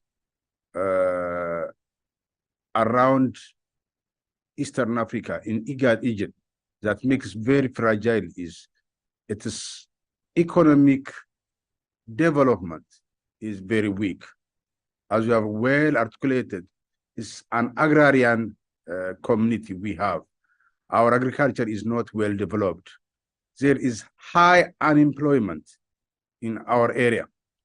And this high unemployment, so there's a young generation, which we are always talking as an opportunity, taking as an opportunity. We may turn into the other form, cause of conflict. They take status because there is no unemployment, there is no economic service that maintains that society, that's a young generation. So they will come out and then easily cause of conflict. So that's the issue which we underline and address. How can we change our environment, especially the economic situation of the region? How can we change this a big number of unemployment to productive forces? So that's the basic thing we have to think about. So I appreciate. And the new view which you brought to our attention is that we always talking about our natural resources, about our young generations, 60%, 70%. So we're proud of only on this issue. But now the new technologies, the new approach, which is came from the West and even the East. For example, as you have well mentioned, our young generations, we consider them as a force for development, but the robots are coming to take that opportunity. So that's the challenge we are facing. And the other issue is what you have also well addressed is the natural resource, which we are relying on, but now the artificial intelligence coming and producing the natural resource, we are always prouding on it. So we have to think in the other way. So we have to find a solution, African solution for African problems. So what's the solution we have to go through to address this, the challenge we are facing? So I understand that the developments achieved in some areas in Ethiopia, in other countries, and the way we addressed conflicts are also, there are good experiences. But now, from time to time, the situation in the region is deteriorating in other way, and conflicts are rising here and there. And the deep cause for that conflict is not well addressed. So I think that's the point which I take from your intervention, and very critical and very sensual, taking these challenges into consideration and putting in our strategies and the plans and addressing them has no solution. Without addressing this issue, without addressing the root cause, survival will be impossible in our region. So we should take your intervention in such a way. So I really appreciate your wisdom, knowledge, and your intervention as well. Thank you so much, my brother. So the next speaker, if Dr. Solomon is around, the floor is yours, please, Dr. Solomon.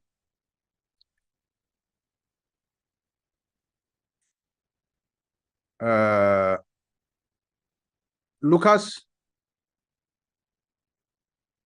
Hello? Yes, Honorable Saj. Is Dr. Solomon around? No, he's not among the participants. Okay, thank you so much. So now we can directly move to any questions from the participants.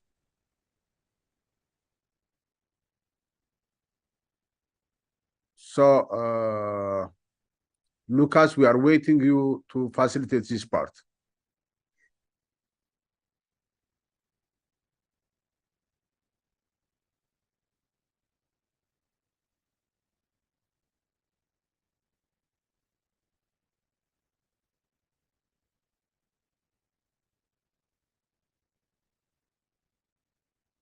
Hello?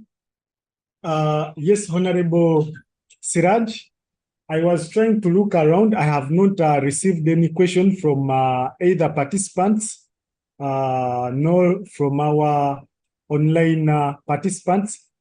So I don't know how we are going to conduct that question and answer session.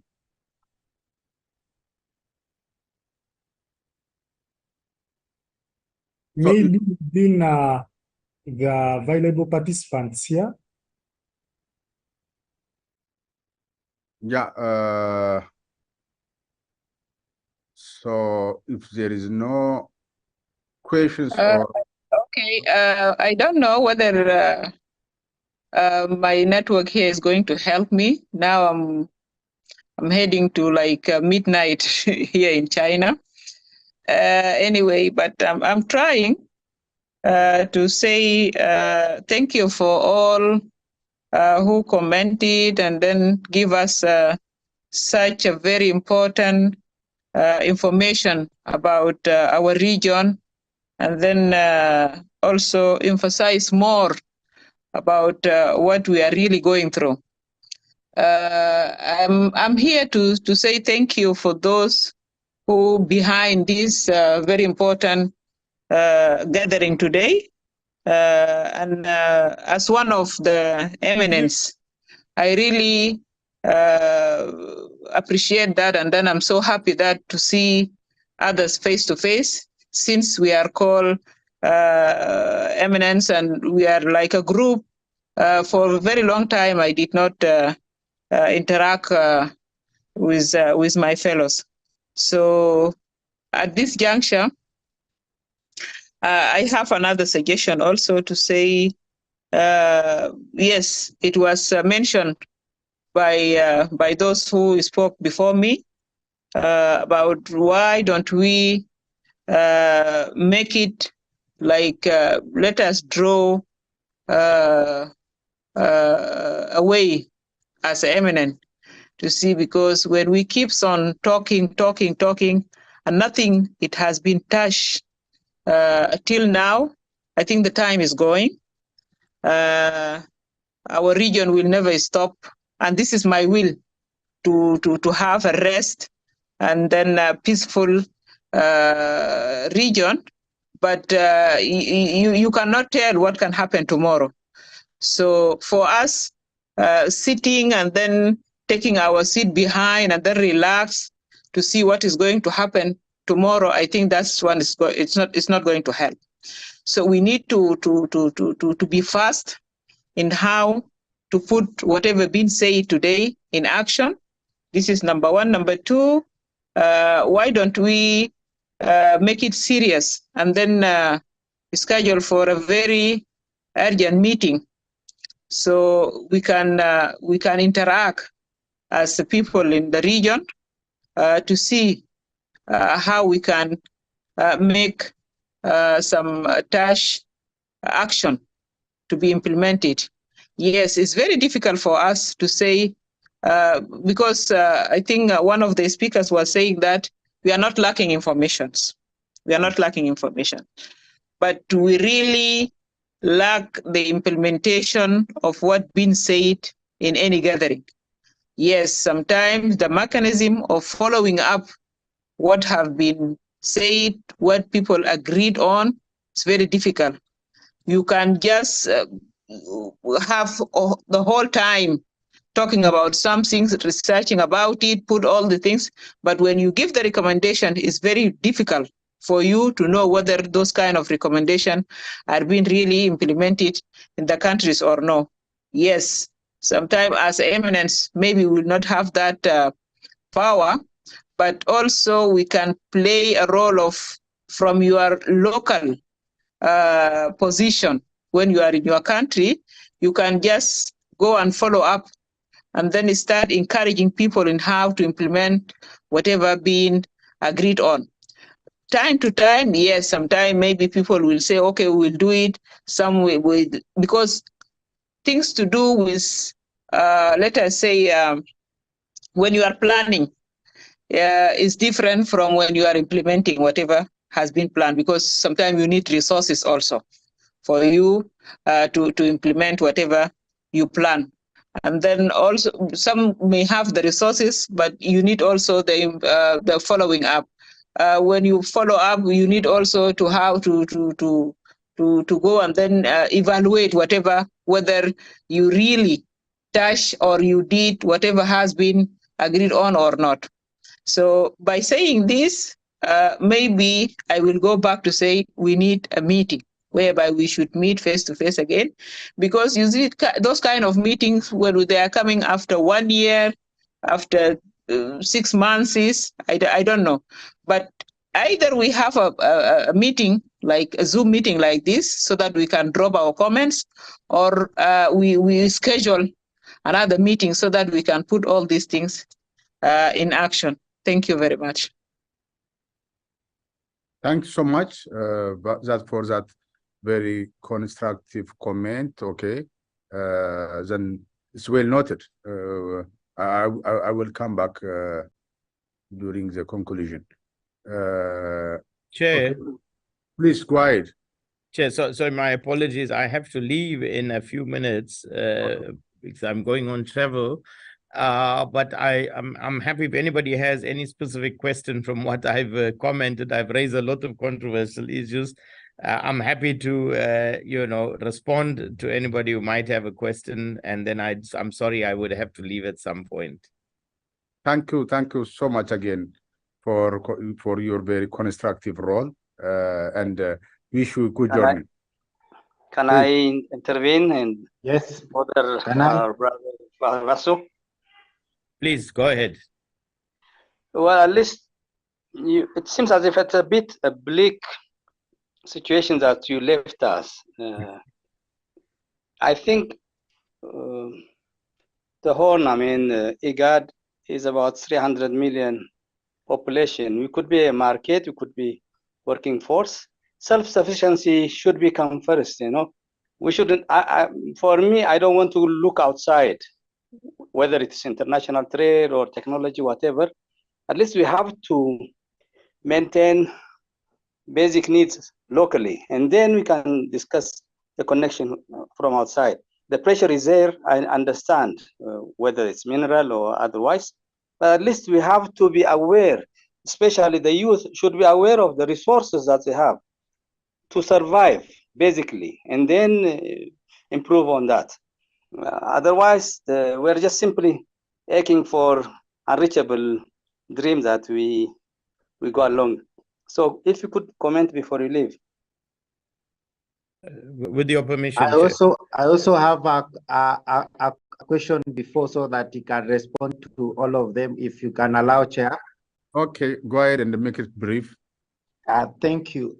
So my question is basically on what the Executive Director of IGAD was saying in regards to challenges facing young people. And myself, I'm also a young person from Kenya, and some of these particular problems we usually face even by ourselves. So in this particular meeting, I said we are no longer going to use ourselves as statistics, but also to offer the solution.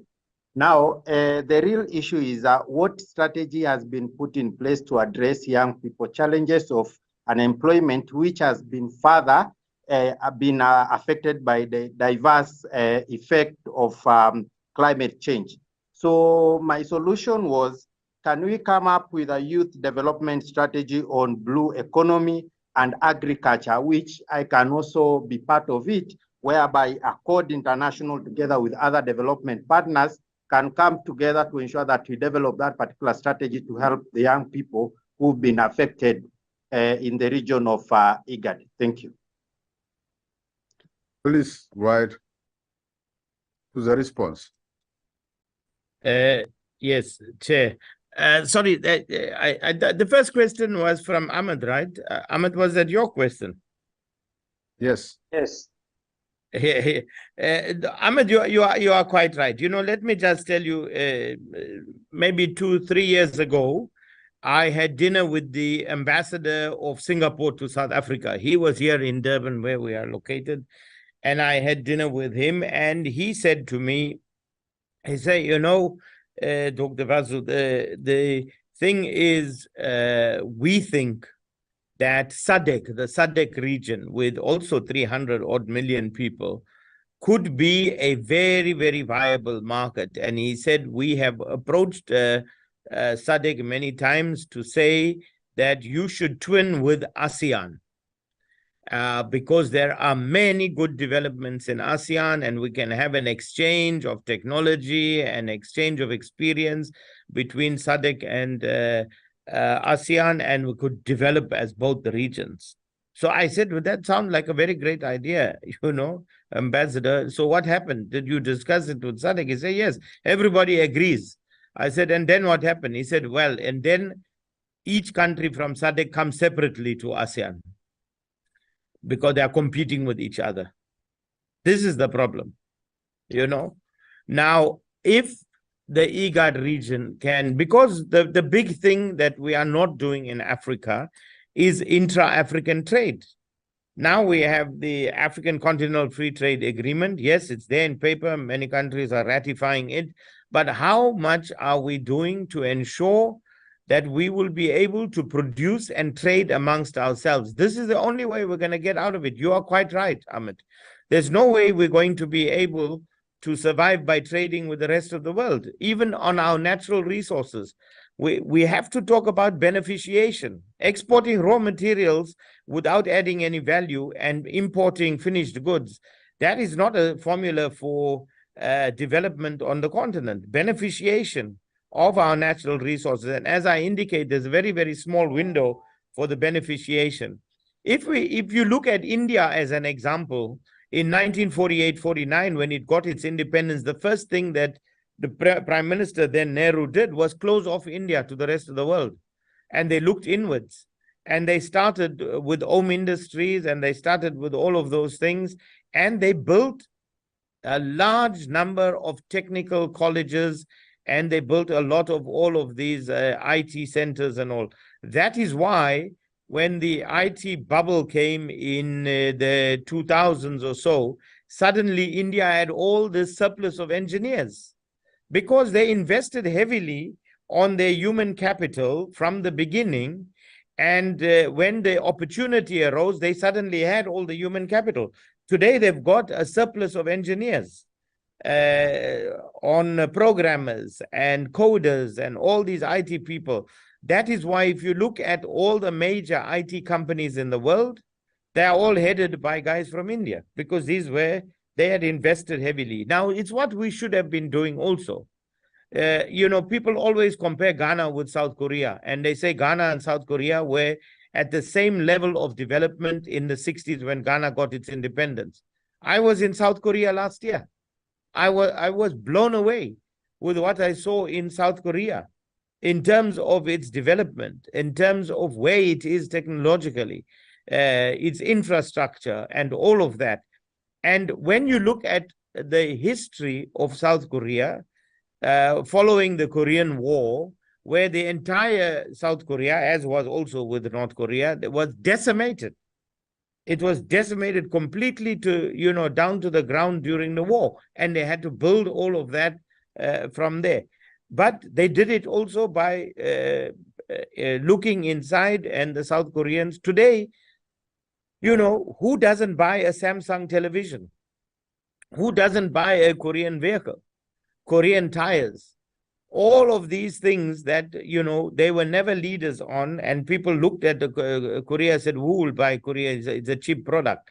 Today, everybody buys a Samsung telephone, buys a Samsung television. This is Korean made. In just 2 generations, they've turned their fortunes around. So looking inward and investing heavily in human capital. There is no substitute to invest, and we have not invested in human capital. Look at the number of universities that we have on the continent. We just have so few universities, so few technicons on the continent. These are things that, and right now, we have a problem. If we did this in the 60s, we would be better off today. Now, with the population being a runaway, it is becoming increasingly difficult, but we have to do it. We need energy. We need energy in order to drive our industrial development on the continent. Yet 2 projects that could drive the continent. The first is the IGAD Dam. The IGAD Dam has been sitting in a kind of stalemate for almost 30 years. And yet, if the IGAD Dam was up and running, that hydroelectricity can fire up most of the continent and export into Europe. The same with the IGAD Dam. The IGAD project could be a boost for not just Ethiopia, But Sudan, Egypt, and many other countries on the continent, just those two projects, the Ger Dam and the Inga Dam, will fire up the whole continent and give us enough energy to start to industrialize. But these are things that are somehow frozen. They have not happened. And I'm just very, very worried. As you can see, I'm very passionate about it, Ahmed, because as you know, the numbers are there. I'm not somebody asked me when I did this presentation in New York for African ambassadors. They said to me, but Dr. Are you an Afro-pessimist? I said, no, I'm not an Afro-pessimist, and neither am I an Afro-optimist, but I'm an Afro-realist. What I'm giving you is statistics. The numbers I'm giving you of population size, those are there. These are not things I'm sucking out of my thumb. Urbanization, it's there. You can see it for yourself. So these are statistics that are there that are driving these issues. And somehow we seem to be sleepwalking into the future. So yes, even if we say close off our borders and start looking inwards, we've got to do something about it. We've got to industrialize. We've got to, how do we appease the millions and millions of young people that are growing every day, that are unemployed, and that are very, very disgruntled? So I can spend a few more minutes, Chair, if there's anybody who has any other. But Ahmed, I don't know. This was my answer. Thank you. Thank you. The first one.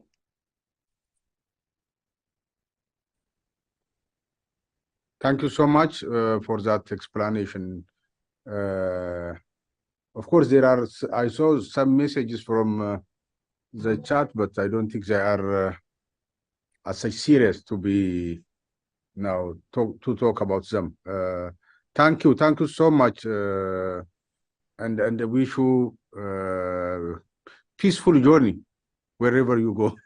Thank you. Thank you. Joel, I hope your question was answered also, eh?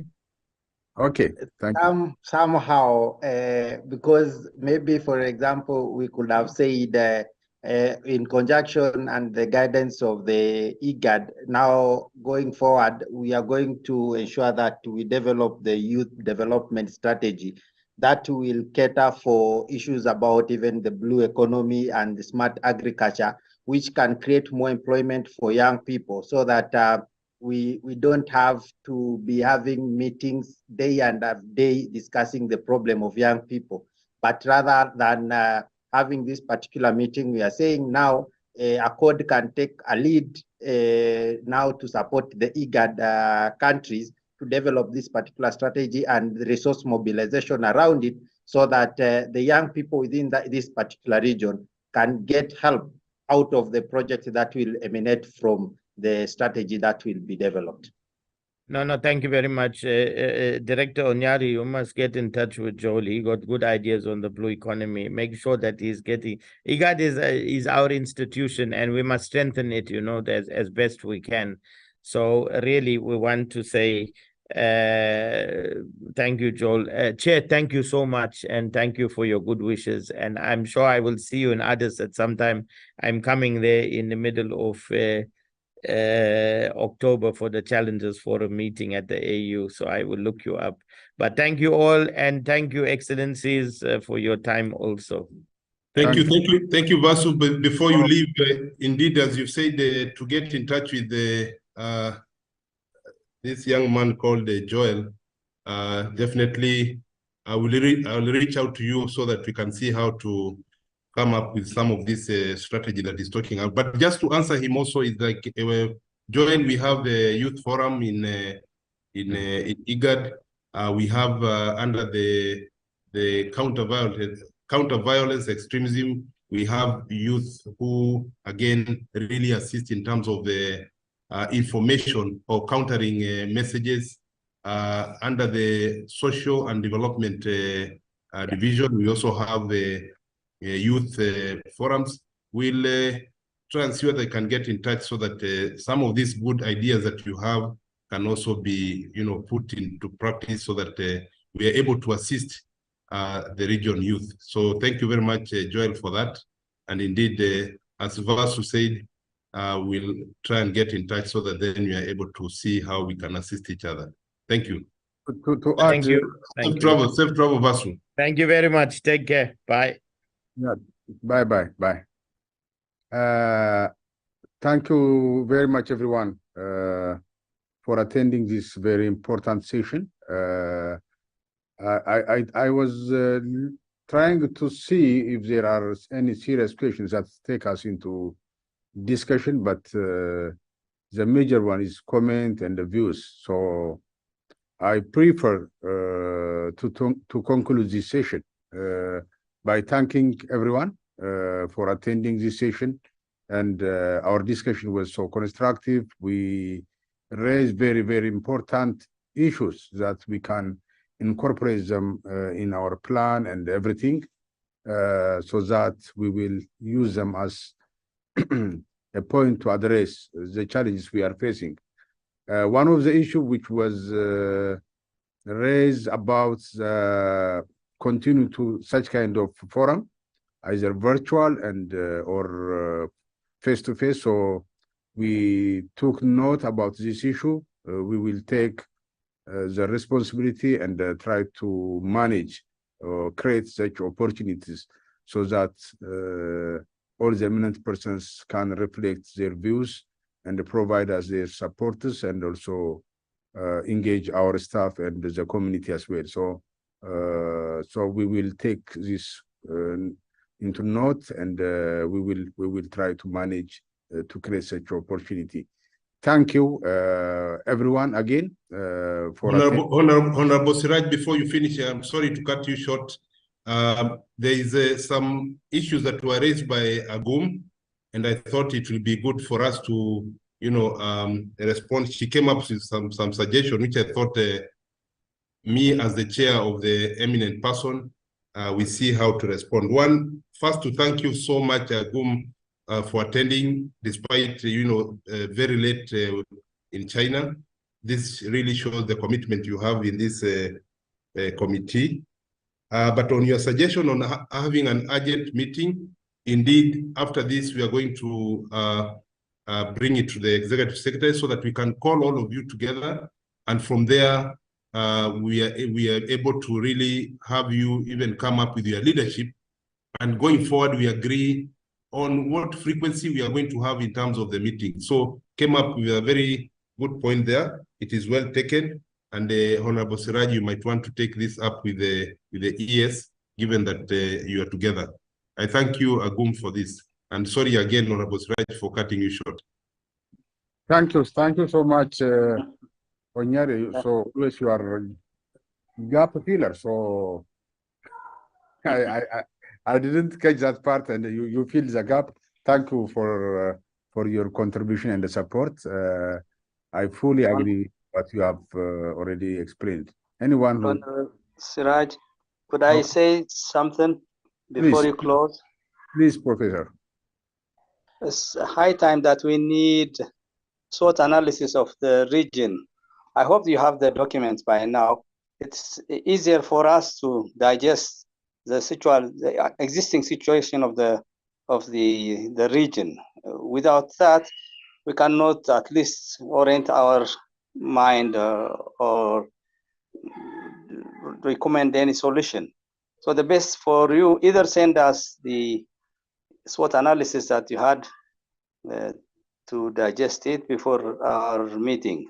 That might be a good guide for us. But the region is big, and I tried to read, but it's not enough. So organized material might be a starting point for us. Excellent. Thank you so much, Professor. I think that's very good idea. So IGAD work from this side to support the initiative that you proposed. Thank you so much. Any other view? Maureen, are you around? I'm very much present and very attentively listening to you, Honorable Siraj. No comments, just a big kudos to you, Director Onyari, and the entire team of eminent persons for a brilliant session. Thank you. Thank you so much, Maureen, for that, for constructive appreciation. So thank you, everyone. We will have similar sessions hereafter as it's suggested by the eminent person. So that may be face-to-face or virtual. We will let you know, and we will keep engage you to get your wisdom and the support for this very noble idea. Thank you for attending, everyone. Bye.